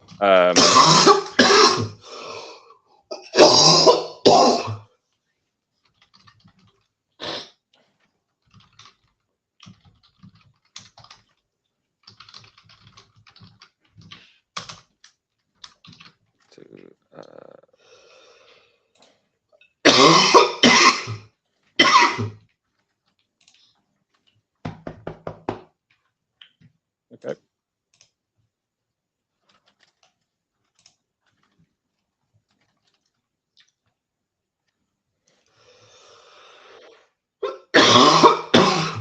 That's good. That's I know that's painful, but it feels like we've got actually some progress there. Okay, let's move on to the next issue.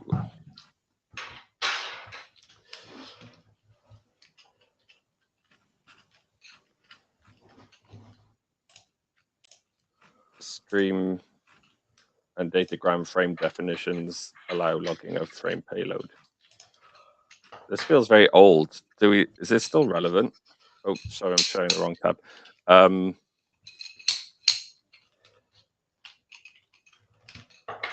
I've referenced there in the last comment a pull request, which was the one all about logging raw info again.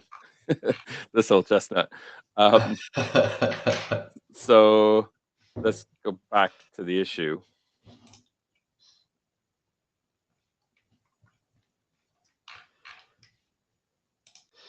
Yeah, it seems like we discussed this at a previous editors meeting and agreed with Martin's suggestion.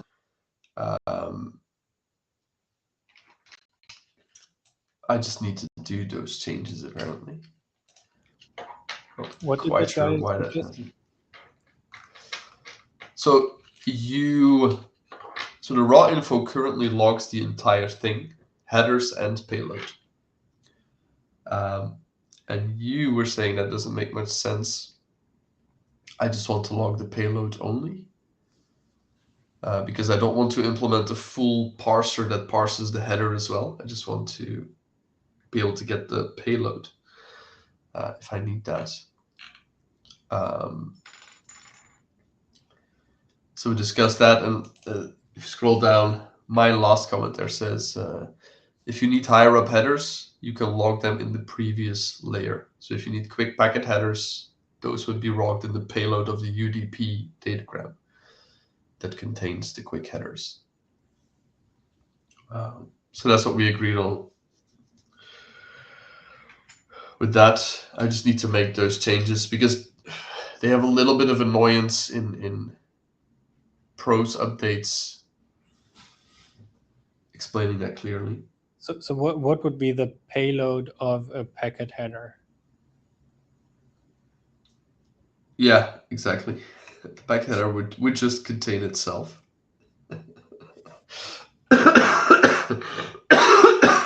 So I'm not sure if this is an easy fix to just update all raw infos.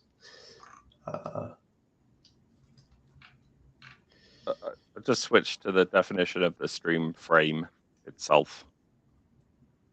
So it has the raw field, right?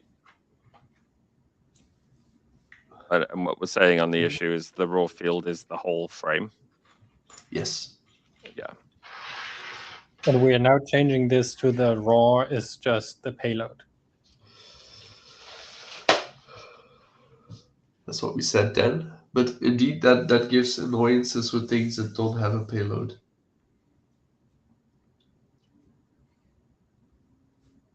Can we The packet header. Does packet header even have a raw info? Can we add a payload field to the frames that, like Martin suggests, that carry application data? All of the other frames that we care about are like small. They don't really have a payload that isn't just expressed as a explicit field more easily.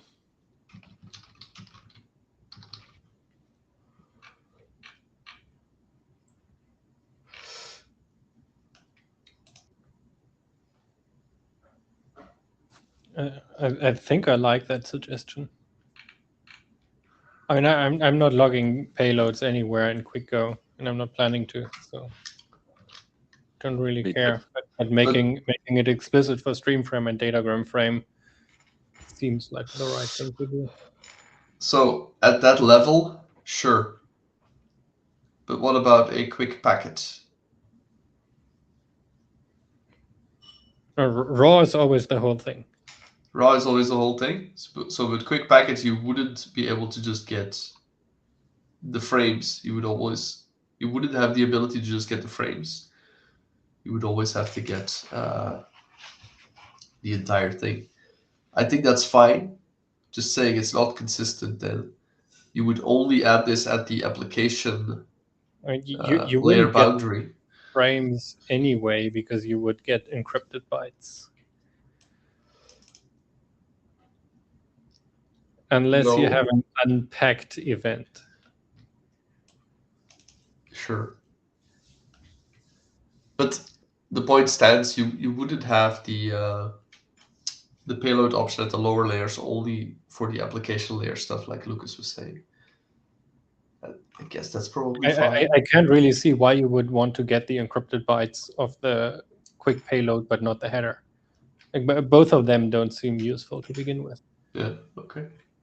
So the solution here would be to add a payload field specifically for these two events that then logs the pure raw payload.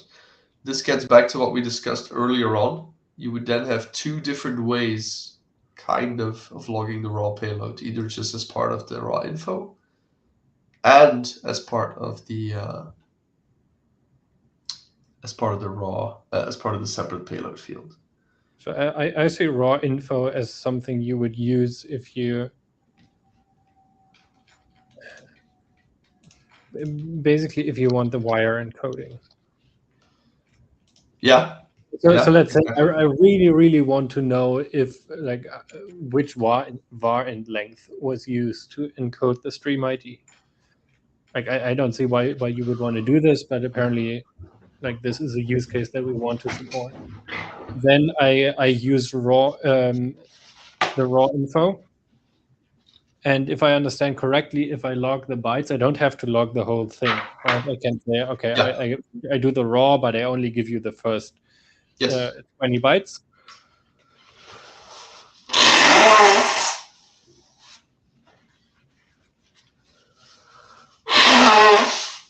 And then for the payload, I also don't really see why you would want to log the payload of a datagram frame.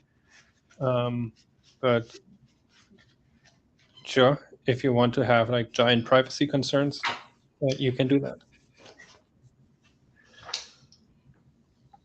Right. So regarding the need to log the raw bytes of the frame headers to see which type of variant format was used, if we think that that's going to be useful, why aren't we preserving the raw info field in the H3 schema too? We agree to remove it, right? We also have raw info, don't we? I mean, we discussed issue. There's still a raw info on the frame. Yeah, the previous issue was not removing all of raw info from H3, it was removing it from two very specific events. Events that don't correlate to exact wire things. So there it's fine. It's not removing the raw info entirely from HTTP3.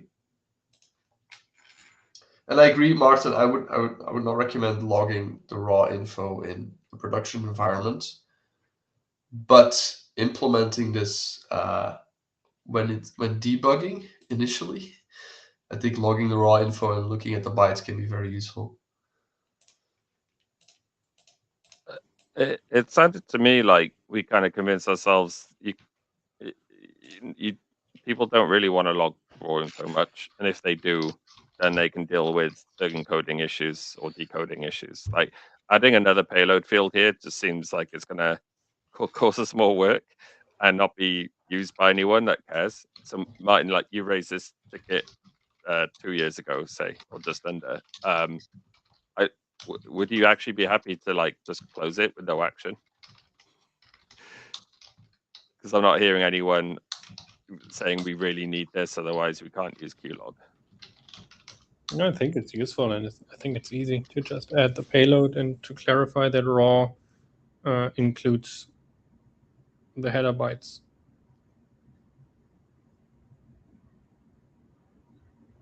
To me, what you just said was conflicting, Martin. No, you said for debugging purposes, I want to be able to print the bytes, and I can somehow see how this is useful. That you actually want to see that what the payload of the stream frame was. Yeah, but you can do that in raw info currently as well, right? I can't. I can only do that plus the header, or the other way around. Yes, but you know from raw info how long the header is, so you could just skip the header and start reading the payload from there. The only thing you can't do is cut off early, like you said before, to only have like the first bit, because then you'd probably have very little of the payload left because the header is in front of it. Oh, you're saying I know how long the header is because that's the difference between payload length and length. Yes. Then yes. Okay, yeah, I think that works. Okay.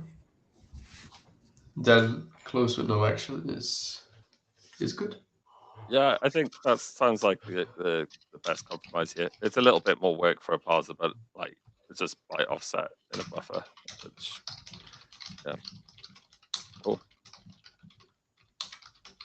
Let me add that specific to the meeting notes. The frames raw field can be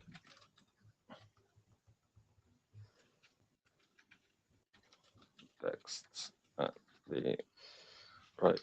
the offset determined.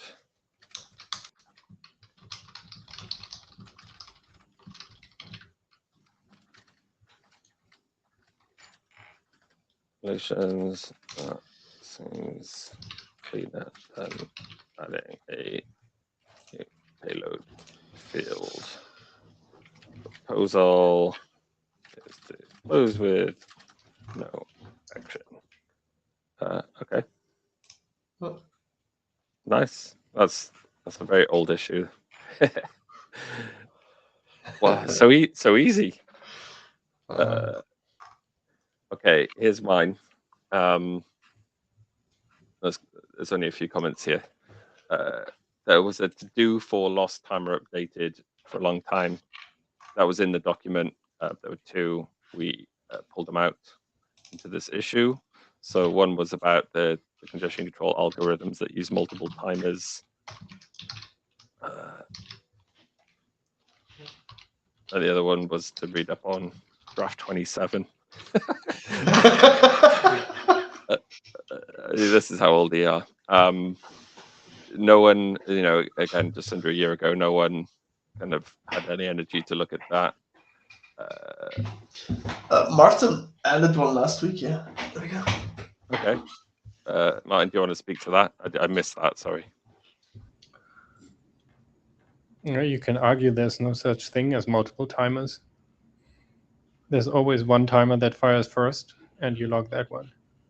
And this is exactly what QUIC does, right? You always have multiple timers running. You have like the idle timeout as a backstop, and then you have different timers for like, I need to send an ACK after 25 milliseconds. I need to declare packets lost. I might have like keep alive timer, and you always log the closest timestamp, like when your timer will next fire.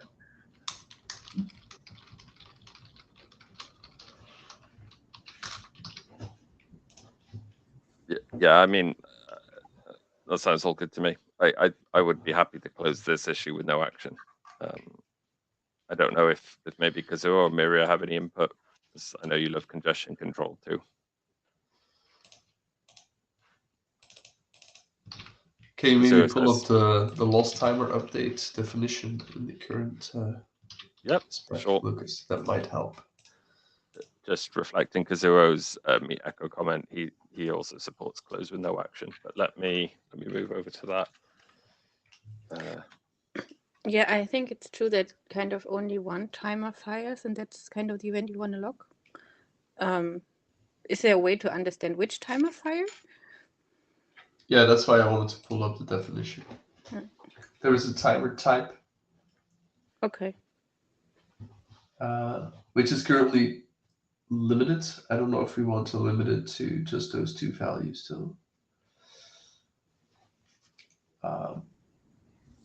I'd definitely implement a lot more values there in QUIC Go. And yeah, Kazuo also agrees there.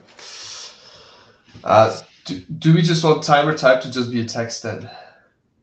To be compatible with other congestion control algorithms? It seems like it would be nice to have some standards. Like obviously, ACK and PTO are well defined.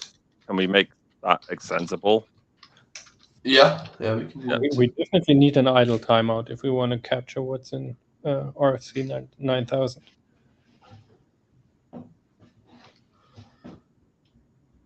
Okay. So I am not good enough at congestion control to know what is needed here. But so if we can have ACK, PTO, idle, and then make it extensible into any other text, would that be enough? But idle is not a loss signal, no? Martin. Oh, wait.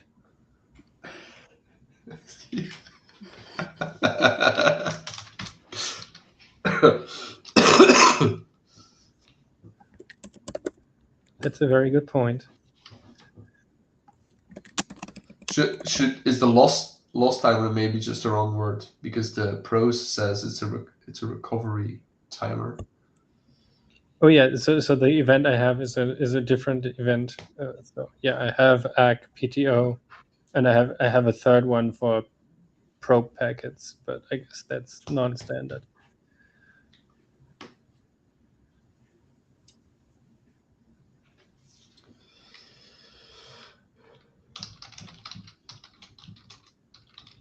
I mean, the prose mentions the idle period, but there's no way to reflect that in the event itself. I mean, personally, if you're going to log an event about like starting the idle timer and canceling it, it's going to fire on every packet, I guess, or packet flight, which, I mean, yeah, this is an extra level importance, but it seems very chatty.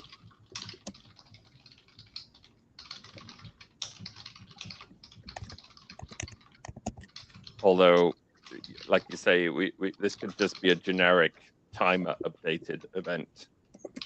And if we made the timer type extensible, I don't see anything recovery specific in that. Does that sound right to people? Yeah, I'm seeing a +1 from Kazuo. Let me check. The way it's defined now, yes. It is currently in recovery. Do we keep it in recovery category, but just change the timer update instead of lost timer updated then? Or do we move it to the main category? I think a quick timer updated, as Kazuo suggests in the chat, is probably better. Yeah, that shouldn't matter with the current stuff. It's always going to be quick timer updated, right? Because we removed the whole category namespace thing, right? Didn't we? It's already called. Yeah, there we go. It's already called quick loss timer updated. It's not quick recovery loss timer updated. So if we just remove a loss timer, just loss, it will always be timer updated. The question is, editorially, where in the document does it sit? Does it sit in the recovery section? Probably, but maybe not. That's why I'm asking the questions. Do we need to move that event to another section? Channeling Kazuo again, I think like it shouldn't be in recovery. There's various other non-recovery timers that people will be interested in. Like, okay. You know, there's even like thinking even more in like HTTP land. There's timers of like. Yeah, sure. So then let's just move it. Yeah. Cool. Yeah, I agree. I think actually loss detection and congestion control are two different things. Loss detection you always need because you have to retransmit, and congestion control may or may not use loss. Good. So we make it timer updated, we move it to the general section and make the timer type extensible. I will draft a PR for that.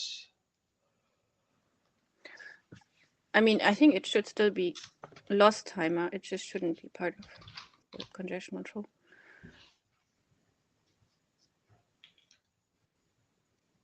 Oh, I disagree. Like, what the loss, whether it applies to loss or not, can be implied by the timer type to me, and so putting it in the event name is like, I don't know. If it's a general event, then cancel doesn't make sense then.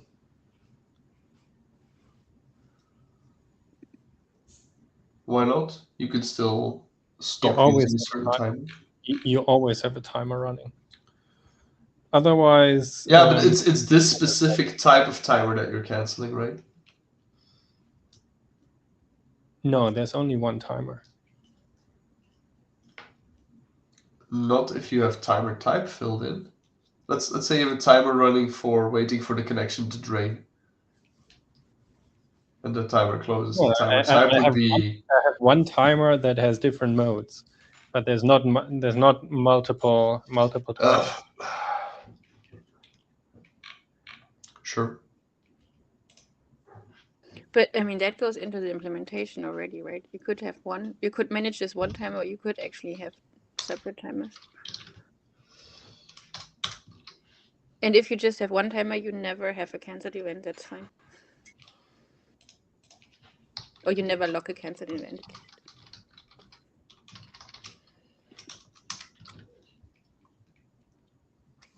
Yeah, but I think the question is, if this event is meant to log the next timer that's going to fire, or all the timers that exist. So I think there's the semantic difference between the two approaches.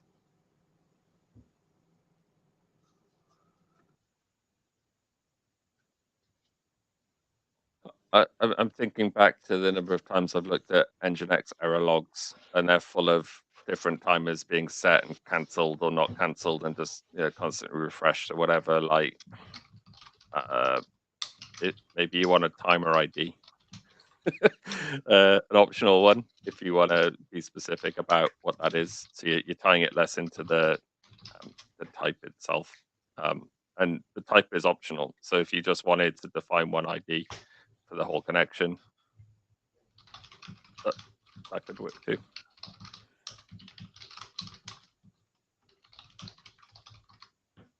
I'm open to that. That would make it possible to have several timers of the same type as well, which we can't do right now.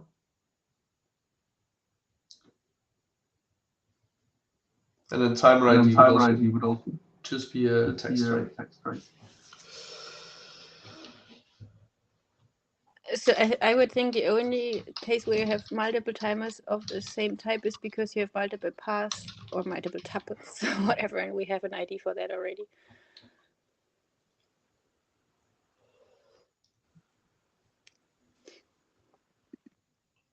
Fair. But if this is a general event that can be reused, I can assume other types of timers exist where you have multiple instances of them. I think a good one that's maybe non-standard in my experience is like, as a client, when you do an initiation of a connection, you might have a shorter timeout to detecting if the path is, well, if the connection is going to work, if you black hole or something. Some implementations don't; they just apply the idle timeout there. But I know others have like an internal thing. So I can see a case that you need new kind of timers, especially for extensions. But I think a timer would always have a context of either applying to the whole connection or applying to paths.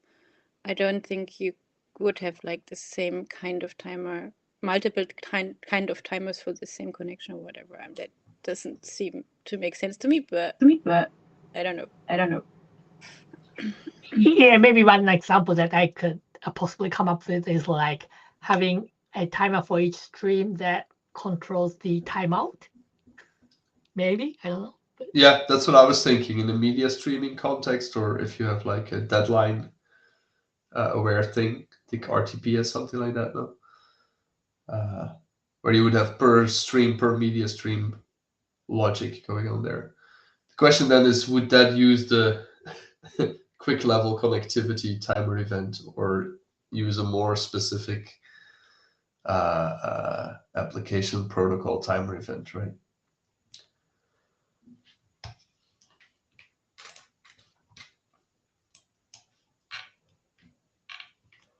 Maybe it actually does make sense to distinguish between timers that have connection level meaning and timers that are path specific or stream specific or whatever and have different elements for that.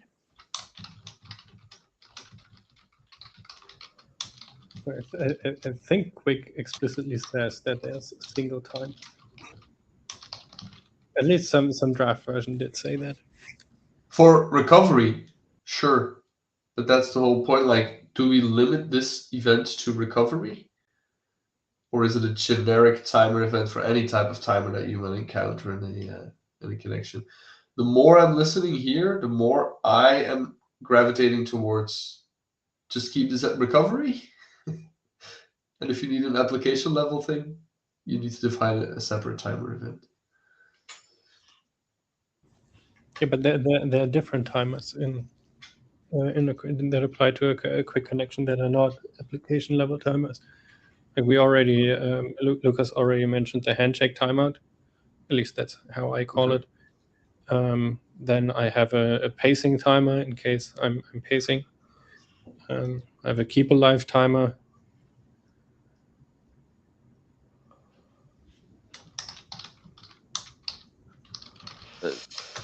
I just switched tabs to the RSC 9000 here, which has some text that says endpoints should abandon path validations based on a timer. So I don't know if we already reflect that in our QLog drafts, but I don't think so. And again, this could be a good example, right, where like there is another timer, yet another one. You might choose to just have this as an implementation thing or not.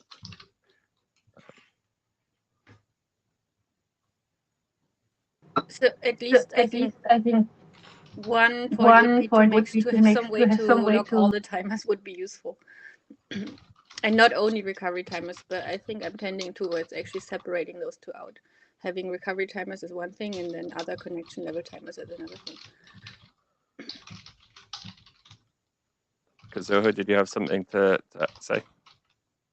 right, I also agree to separating. I mean, I also agree to having the capability to log each timer. I mean, when each timer fires, rather than using this event to log the next timer that's going to fire.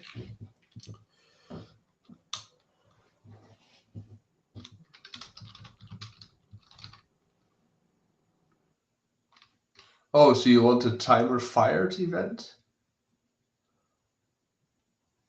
Because event type expired is supposed to indicate that. Yeah, I mean, expired is fine, but if I understand correctly what Martin's saying, he's saying that this event indicates the next timer that's going to fire, rather than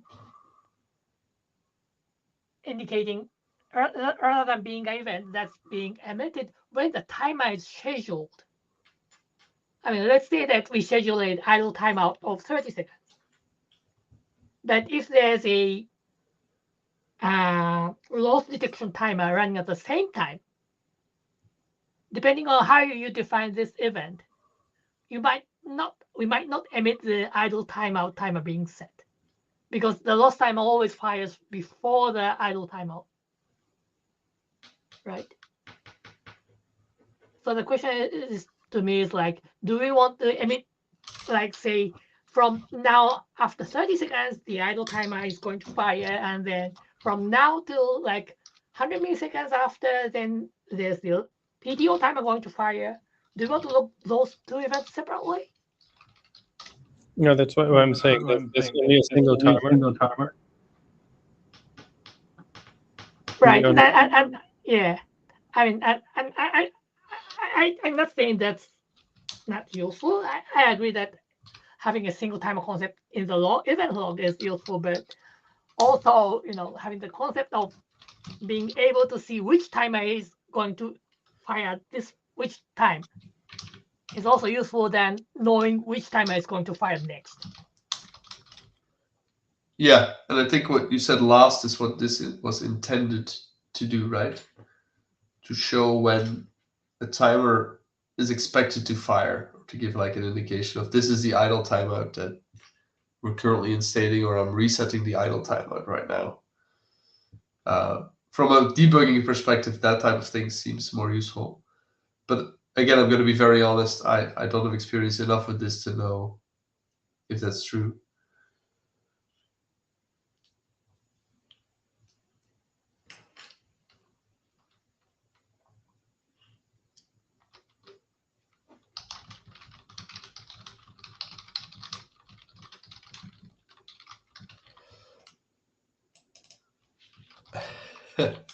And that was silence. Yeah, it feels like we've run the course here. Robin, do you have enough to come up with some proposed text? No. So I have enough to make a very generic timer event, sure, but I don't know if that's useful. I mean, I heard a few things, so let me put that out and people can tear it down. There was support for moving the lost timer updated into a general timer, and changing some of the fields to allow it to be more applicable. But then there was also an opinion from one or a few that maybe we do want to keep the lost timer as is and add a general timer in addition to support the other use cases we've just realized that several of us seem to have. And I don't know which one of those two cases is true. So maybe as a clarification, do people want two timers or just one? Sorry, two timer events or just one?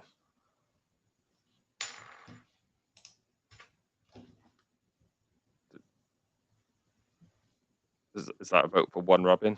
That's a vote Yeah. for one. I brought this up. I think if it's workable with one, that's probably fine as well, as long as we can cover all the time events.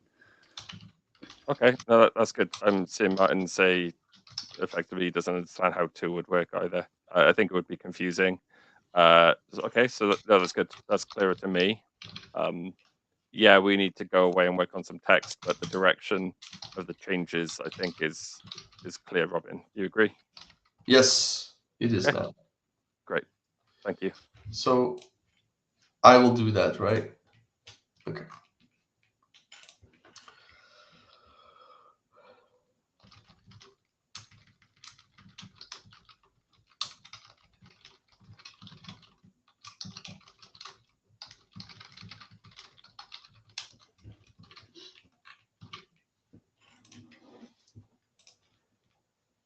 I was just updating the issue itself there so we don't forget. And I know, Robin, you're taking notes, so if you ever want to elaborate on any of these, that's all good too. Yeah. Okay, cool. As a time check, we have 3 more issues to go through, and we have 30 minutes. So that's 10 minutes per. Let's see if we can time box these and get through them all. These are kind of more the TLS related issues that we've been putting off for 5 or 6 years, which is way too long. So let's get into this one. I'm going to allow Martin, I guess, to drive a lot of these, if that's okay, Martin, and Robin, of course. So the one of you two want to speak to issue 121?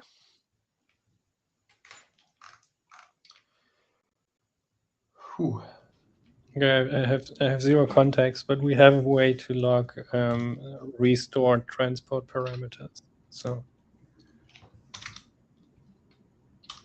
That's we correct. We might do solve have that now. part of the issue.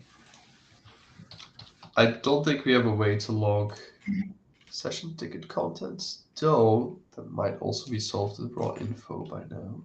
Let me see.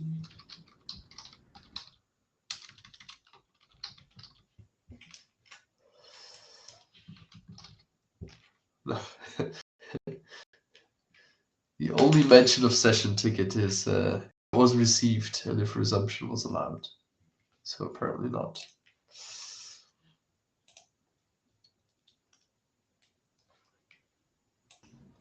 I'm wondering if we should split the parameters set event into quick transport parameters and a TLS. Something that captures everything TLS related. That is also a long-standing discussion indeed, yes.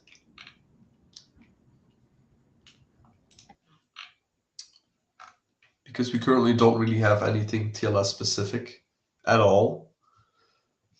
We try to stay away from that as much as possible. So that's why they're now merged. I'm not necessarily against that, but the real question here is, do we need a way to log session ticket contents at all? Or do we not need that? Because we don't log any other raw info on the TLS layer, right?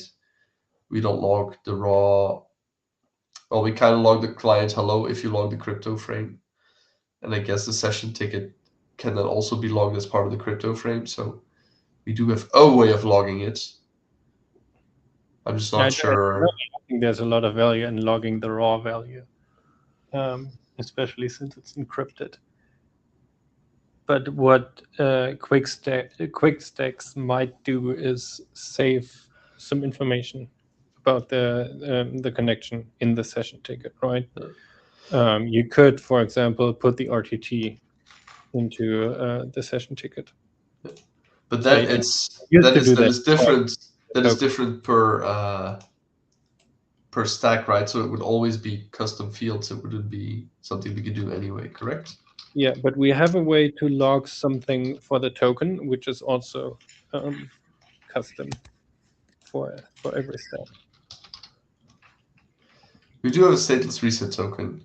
That is true. No, not the stateless reset token. The normal token, that as well, yeah. Yeah. And there we have the details, and that's just a map, or however CDDL calls that.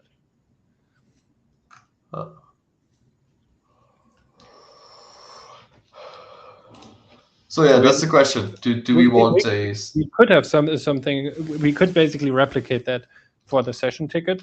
It's like if you're putting any quick values into the session ticket, then you can log them the same way. Yeah, we could. Do we want to?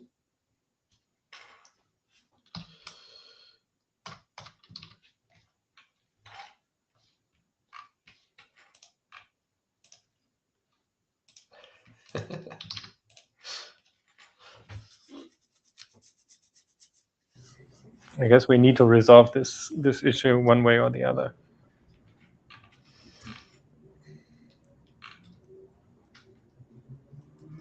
Yeah, I mean, any drawbacks from just adding that? Adding it where? For the session ticket? Adding the same kind of construct? So do we want to split the event? Do we want to have a dedicated quick transport parameters and a TLS? Ah, okay. We don't even have an event. Okay. Yeah. Yeah, currently it's kind of bunched together in parameter set. So you would just have session ticket in parameter set. I guess that's possible, but it's indeed not super clean. Well, at least in my stack, it happens in completely different code paths, which is fine because I can you emit the event twice, exactly. and I fill out the TLS bits in one event, and then I fill out the QUIC transport parameters in the other event, which leads me to the suggestion, just split these two. I mean, I I can don't- see that this is useful for debugging again and so on. So. What is useful? Having it in one or two? To log the data that you coded into the session ticket, I think having this ability is useful. Yeah.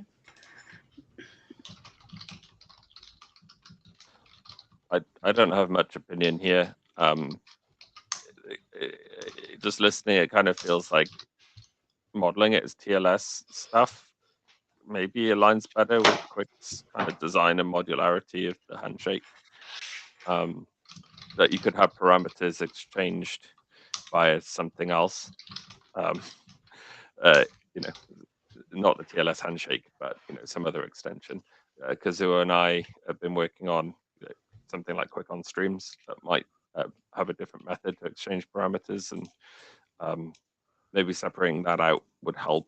I'm not saying we should do anything around that in this QLog schema itself, but yeah.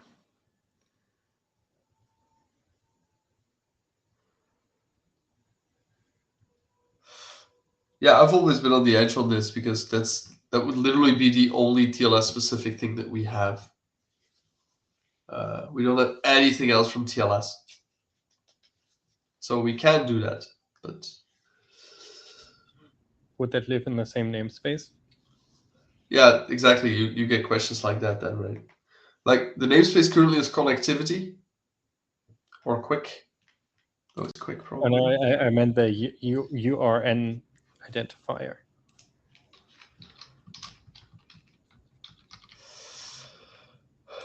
Oh yeah. Okay. Yes, definitely the same URN. I'm not. I'm not adding another namespace specifically for TLS. I know. That's exactly what we try to bypass. You're doing that for the capsule, right? For the capsule, you're going to have to do that. Yes. So I guess if we want to do things correctly, we also have to do it for TLS because TLS is QUIC. Yes, but again, I'm afraid that then we will open the Pandora's box of people asking, why do we have a TLS event for this, and a TLS event for that, and a TLS event for... That's what I'm afraid of. Right, so I think it's kind of hard to log session tickets as general because they are encrypted. So there's question like how is it encrypted, and then there's also the obfuscated ticket age field. So the question is like how we log it. So if you go down to the TLS level, then things become very messy. So I'd probably argue that what we want to log is the QUIC blob, the blob within the session ticket that's accessible from the QUIC stack, because there would be one for storing the transport parameters, for example. So just saying that the QUIC part should be logged can be logged using this event would be sufficient, and then that brings the scope of the event to the QUIC layer rather than to the TLS layer. I love that. Yes. I like that suggestion very much. Yeah, I also just wanted to agree. I think there is a QUIC component here, and maybe looking at the RSCs is helpful. Like things that are only in RSC 9001 should not be here, but things that have a meaning in RSC 9000 might make more sense.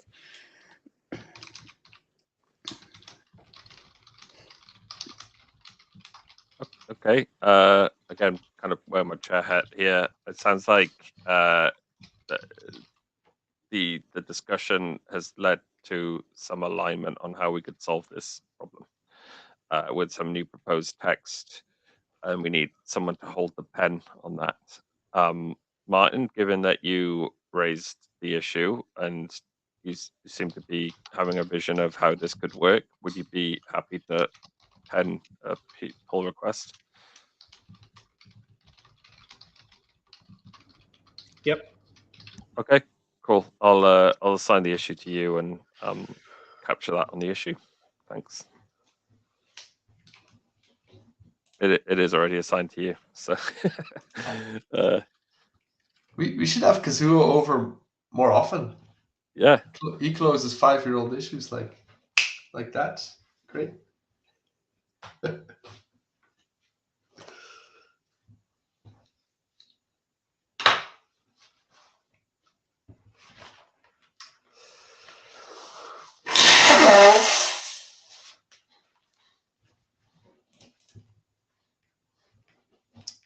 And yeah, we should be sure to go through our acknowledgements of the document and make sure everyone is fairly represented in our gratitude. Cool. We're on track for time as well. This is great. This issue feels like maybe we discussed some of it just now. This is add more TLS specifics. Yeah. I think this just follows from the previous one, and we can just say, nope, we're not going to do that. Should we close this as a dupe of the other one then, or that would be fine by me. Does that sound okay to others? I'm going to assume silence is agreement here. Going, gone. Okay.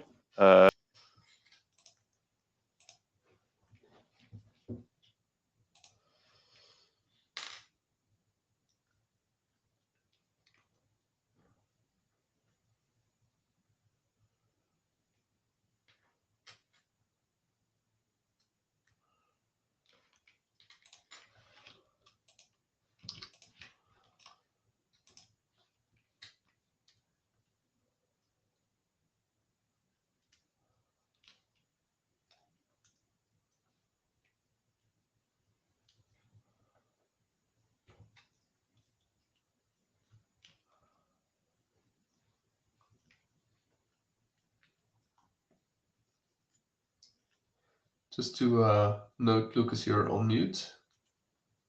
No, I didn't say much interesting. And another point is we have 2 PRs that also need some discussion today, if possible. So yeah, I literally said that while I was on mute. okay. It looks like we can get through these in a couple of minutes and use the remaining time to go through some PR reviews, which is great. So this is our oldest issue from almost to the date by one day off 6 years ago. So Robin, take it away, please. Yeah, I'm not even sure if this is valid at all.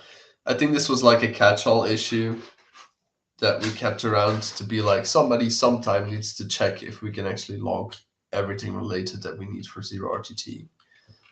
And we just kept that out, and Martin also here advocated for splitting out the parameter set event. The real question here that I had then was, can we log everything we need to log for 0RTT? I'm still not entirely sure about that because I haven't implemented 0RTT, but I assume that in the 6 years since then, nobody's complained about missing something critical. And the one obvious final thing was the session ticket, and we've just just decided on what to do with that. I think this is a close with no issue, but I don't know if anybody else here who's using QLog to log 0RTT things has a different opinion. I was about to say, Cloudflare Quiche implements 0RTT, and Cloudflare's Edge servers implement like the whole thing. It's an optional feature people can do enable, but they can. I've never used this event. I don't know how useful it would be or not, and yeah, sorry. But okay, but you haven't had like a distinct lack of. It hasn't hampered you at all that you can't log more TLS level stuff for 0RTT. No, I think, typically in this area, what we find, same with maybe like mutual TLS as well, like if there's errors, they happen in the TLS layer, and they're usually down to PKI or TLSE stuff, and we just use, I don't know, OpenSSL client or other debugging mechanisms that those things have to be able to dig into this. There could be QUIC specific stuff, I don't know. Maybe Kazura has more to add, but for me, I can't think of any time where this is strictly needed. Like, it's a bit niche. Miri is saying in the chat, like, it never used zero-RTT in testing. It's a good optimization, but like, I don't know. It feels like maybe if we just punt and somebody could define something in the future if they really needed it and had some deployment experience with it. Kazura, do you want to go ahead? Right. So I'm not fully certain if I understand this correctly, but I think that if some people are to have an opinion, it's going to be the client-side developers, because from the server's viewpoint, you only have one stream of data going through it, which is either zero-RTT. On the server side, you either accept zero-RTT or not. But on the client side, you send data in zero-RTT, and then you could send different data on one RTT, or you could deal with different transport parameters between what you try to do on zero-RTT versus what you try to do on one RTT. So I think it might be a good idea to ask for input from them. Sorry, Kazura, there's some noise right at the end of I didn't hear. Right. So my point was that maybe it's a good way to ask the client-side developers if they have some opinion. Okay. I'm saying I don't have an opinion, but Martin, Yeah, Seaman, that's a good point. do you have any opinions?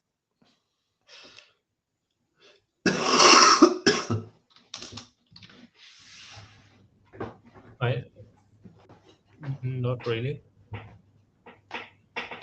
Oh, wait, we don't have an reject. I would need to check again how we log rejection. Rejection, we just close the stream with a HTTP 429 too early. No. You can attempt zero-RTT, and the server can, in the TLS handshake, say like, I'm not doing zero-RTT, and then it just discards okay. the packet. That's something that we should be able to log. I'm not sure if we currently are, but if we don't have a way to do that, we need to do something.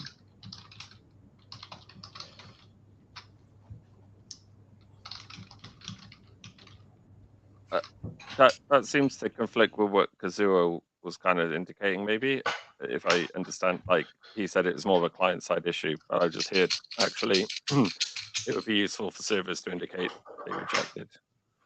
That's all. Well, on the server side, it's easy. You just log packet dropped events with the zero-RTT packet type. Oh, okay. But yeah, but maybe you should have one event before that says like, I'm rejecting. So at the client side, you can also implicitly do that, because you will never get the reply on the stream, on the zero-RTT stream, right? And you will see the same request go out on a new stream as the client is. Not necessarily. Yeah, no. Maybe not exactly, but you will see that the stream remains idle, that there's never anything coming back, and you kind of infer from that the server is just not doing zero-RTT. No, you actually start new with the stream. Like there's a code path where you basically not reset in the QUIC sense of things, where you basically reinitialize every stream. But that's a new stream ID, right? No, it's the same stream ID. It's as if the one in zero-RTT had never happened. At the QUIC, is that how it works at the QUIC level? Oh yeah, it's a lot of fun to implement. I always thought that they just started like the next HTTP stream over on RTT and just ignored the previous one. Really? No, because then the server would not be able to tell what happened to the first stream, right? Yeah, I thought the client just closed it. Okay, interesting. No, but you can't close the stream because it might be above the stream limit.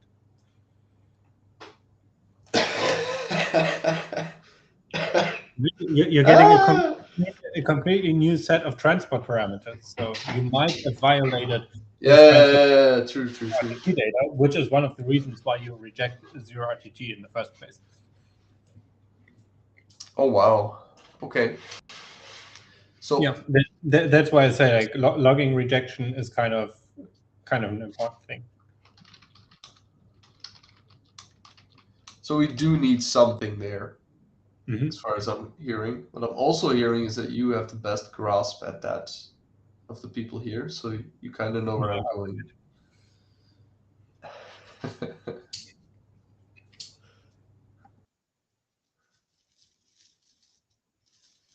Yeah, the other thing also in the context of multipass that I felt was useful to log which number space is used. Every 0 RTT, 1 RTT, and application data are different number spaces.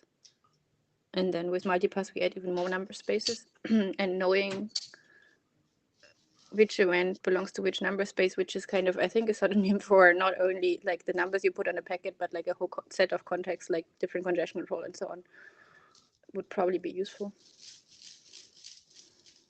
We already have packet number spaces for that cover everything that's needed for RFC 9000. But is it in QLog? I Yeah. don't know the document by heart, but I didn't find it. Okay, then I just missed it.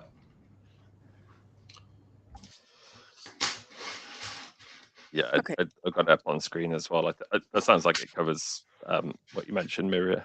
Yeah, but if you look at where it's used, it's only being used in packets act and in the loss timer thing that we had before. Where else would you want to have it?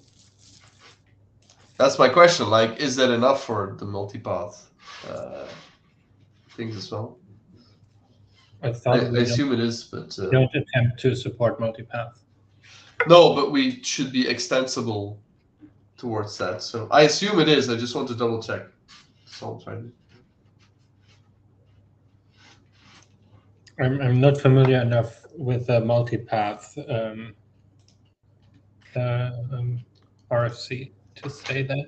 Maybe one of the multipath people could read through that whole document and just think about how you would extend it. I mean, the confusing part is usually there's a one-to-one mapping from like one pass ID to a packet number space, but only for the first pass, the initial pass, you have three different packet number spaces. You have the initial, the 0 RTT and the 1 RTT, and then the application. So that's a little bit confusing. That's why there's actually no one-to-one mapping.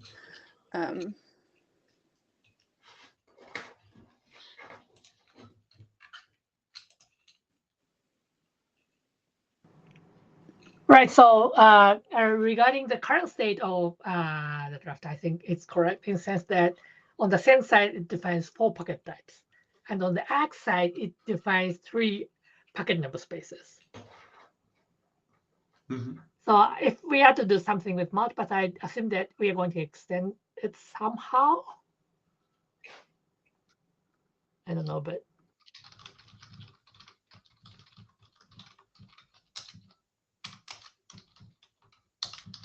I think what I was saying is that for multipass, we don't need to extend it because we have the pass, or like we can have a new pass ID thing, which is a one-to-one mapping.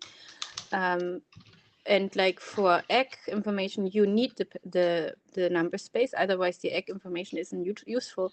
But I think for everything else you send, it might also be useful to understand in which packet number space it was sent, just for the record, kind of.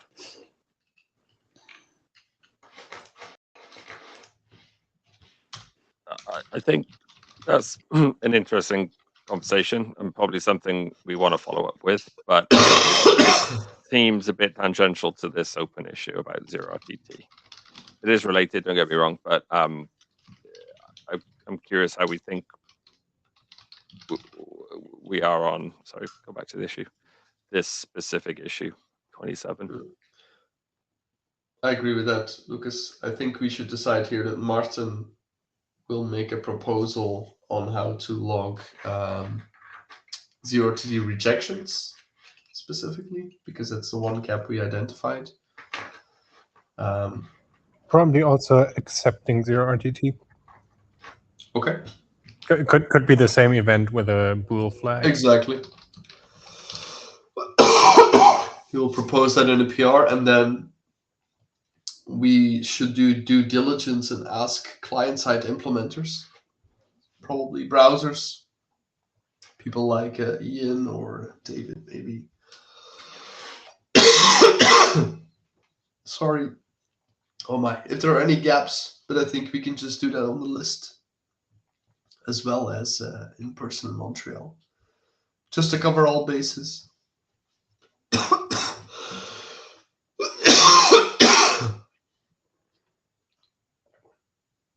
Cool. I think that's some clear actions. And then for Miria, I would ask if you can open a new issue for the packet number space discussion, because it does sound interesting and important to track, but separate from this. Yeah, I'm not sure. I would need to look what we have and see if something is missing. Okay.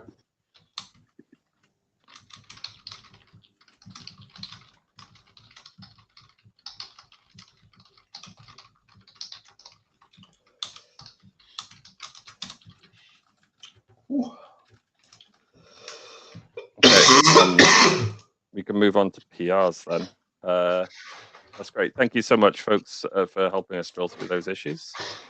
But yes, was there? You mentioned 2 PRs, Robin. We have 8 opened. I marked 2 with discuss. Okay, cool. So maybe those first, and then eventually maybe the reliable stream reset discussion. Cool.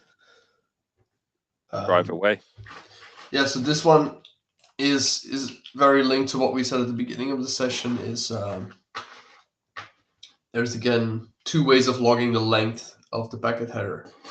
There is a field in the actual struct, and then there is a length in the raw info. Again, 2 different ways of logging the same value. I am a proponent of keeping both, because having raw info the same everywhere is consistent, but then having length in the packet header itself, because it is an actual field in the long header as well. So people who don't log raw info ever would not be forced to log raw info just for the packet headers here, even though it's duplication. That's my opinion. Martin clearly has a different one.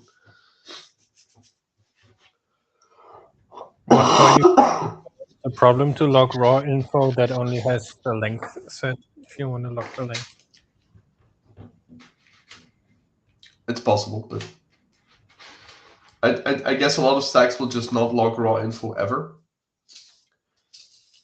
because they don't want to log the bytes anyway, and they don't care about the size on the wire if they just do semantical tracking of what's happening. So, well, logging the size of the packet is rather important for congestion control and all other kinds of stuff. So you definitely want to log it there.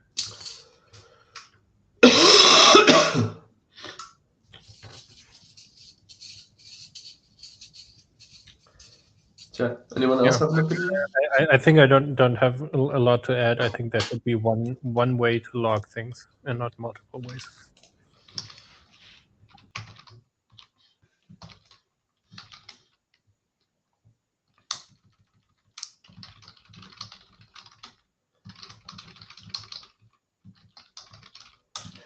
I'm a little bit on the fence. It feels like this raw info thing is more like a debugging helper, whatever, not like the thing you would generally want to use. And in that sense, having the packet links right there where you need it makes sense. But I also agree that having multiple ways to do the same thing is usually not good. But if there's a real good reason for it, maybe, I don't know.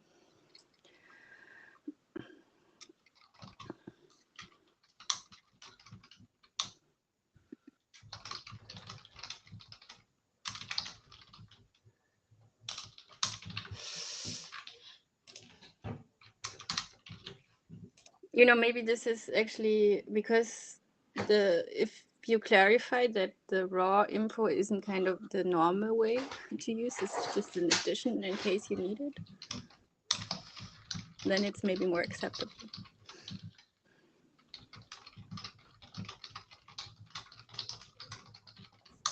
But then what do you do about the stream frame?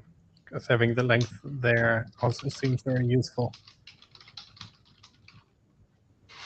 Yeah, I'm not a big fan of raw info, but I've kind of made my peace with like, yeah, that's how we log length in QLog.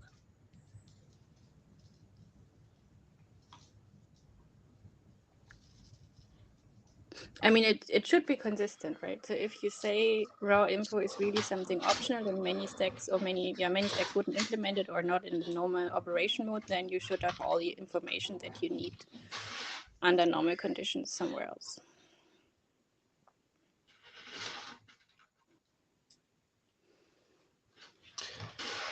What did we decide again for stream frame?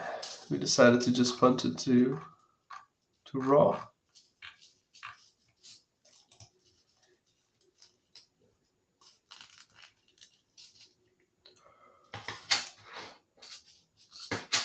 So what's the use case for having stream length?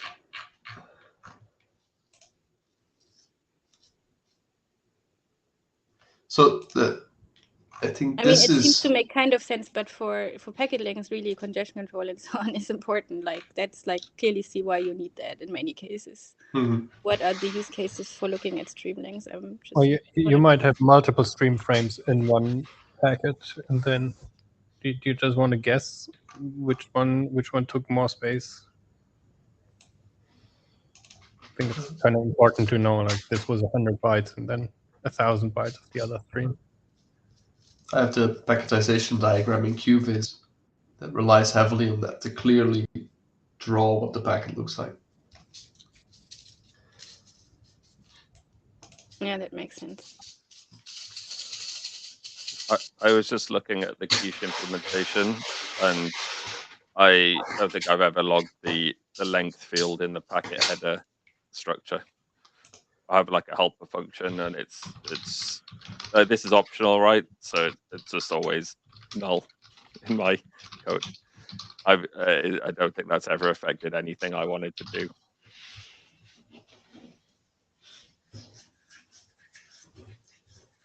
Okay.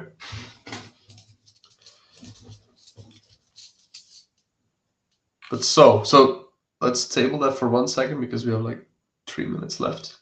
Let's go to PR. One question quickly to Lucas. So you like, I think for congestion control logging purposes, that's very essential. So I guess that's not something you ever really looked at in detail. I'd have to follow up. I logged the raw info, and I set the length and the payload length fields of the raw info, so the packet received event or anything that includes that is there. What I don't do is this specific packet header length. So to be clear. Okay, yeah. So as long as you have it, that's the most important part. But then I think it's more a general kind of thing. Do we assume that people would always use raw info for having the lengths, and that's kind of a normal construct we want to use, or do we assume that people would want to have an implementation without raw info, and this is more like an exceptional use, and we need to cover these things differently? And that's kind of the principal question here, I guess. Yeah, I mean, if the raw info's there, like you need to know how to use it. It's a foot gun, and I expect any proper logger to know. And you know, if their protection is never use this field at all ever, fine. But it's not really, to me, that's not really different than just initializing the raw info structure and saying don't put anything in it. Like everything here is optional anyway. So let's move on to the next one, I think. Yeah, because the next one is tightly coupled to this. So this 480. So this was for packet header dot length, and 480 is for the stream frame dot length. At least partially. Because there you have this similar thing where you also have a length field in the stream frame, and then also in the raw info. You have there as well. Not quite sure why Martin is not suggesting we remove length field here, because that PR suggests something else. But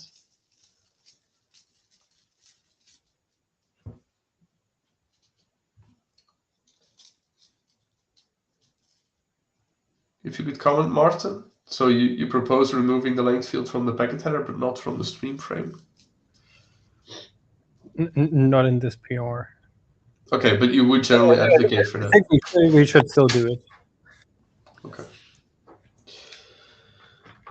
I mean, that would be consistent again, right? But Yeah. then you would Yeah, indeed it's not lose because I the... love raw info, it's just for consistency. Yeah.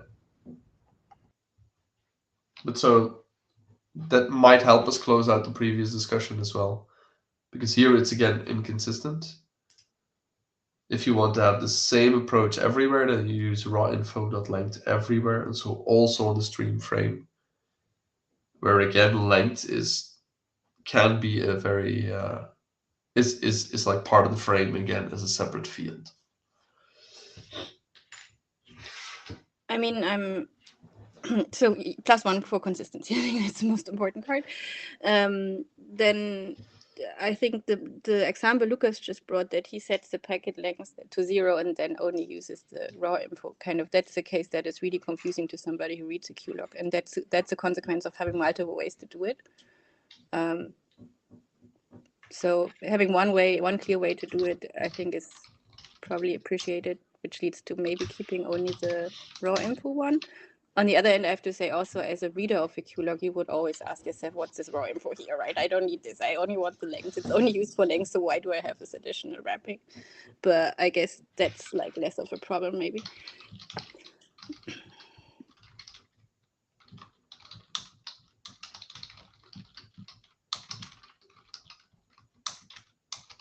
So it seems like we have Martin, Lucas, and Miria to go with the consistent raw info approach and removing the length fields. Is that a good conclusion?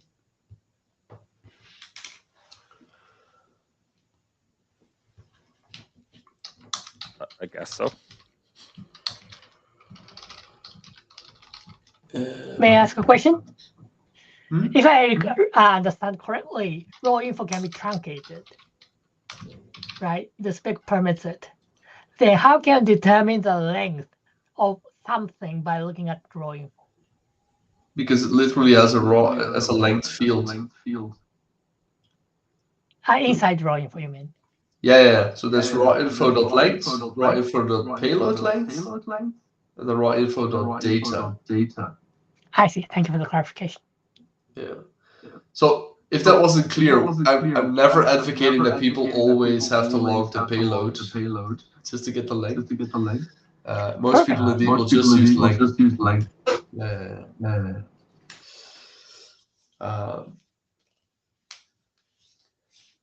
Then sure. I mean, if that is the general preference, I don't have a very strong opinion on the other one either. So let's just do that. Let's make it consistent that it's always raw info .length. So in terms of actions, are we merging those PR, approving and merging them, or do they need work, or what? Yeah, that's a question.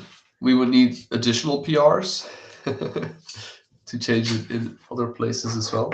So the question is, do we make one big PR that bundles all that together, or do we just have a bunch of smaller ones?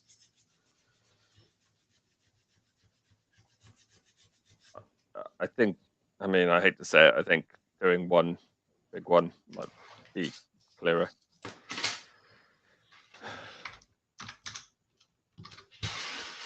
And at least we know that it's been done and we don't have to worry about this ever again.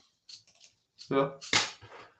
Is that something you'd want to tackle, Martin, or would you prefer me to take a stab at that?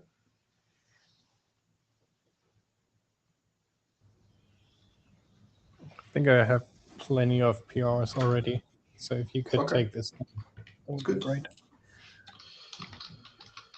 Can we somehow add some text to make sure that we strongly encourage to provide the links? Because I think putting it into raw info might kind of give a wrong impression that people don't have to fill this field. But I think it's very useful to have this in a lot of cases. Oh, good. So just as a admin member over time, I apologize, but Robin, are you going to create an issue to track that work that you're going to do? If we need a separate issue, I can create that as well. Yes. Yeah, I think it just will help to link everything and make sure we don't forget Yep. stuff. That's good. Yeah, okay, cool. Thank you. While Robin's typing, then I guess I'll wrap stuff up because we're over. I didn't anticipate using a full 3 hours, but I think it was a very constructive use of time and has made us unblocked on certain things. There's a number of action items with appropriate owners. I would say as an author on QLog, what we sometimes lack is the review on those things, proposals that we make. So any attendees on this meeting or anyone following up on asynchronously, we would really appreciate a quick look, even if it's just, yeah, this looks fine. It helps us know and we can land things. We have the draft deadline coming up soon. It would be great if we can get some of these things addressed by then. I expect that we won't get all of them done because we're all busy people. So I wouldn't worry too much about that. Just we'll focus on getting done what we can. I'll own doing prompt reviews for people since I'm not really holding the pen on these things. And yeah, we can follow up online. And yeah, thanks all. Great. Anyone else got any last minute things?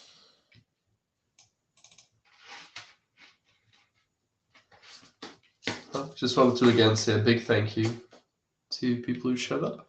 Very appreciated.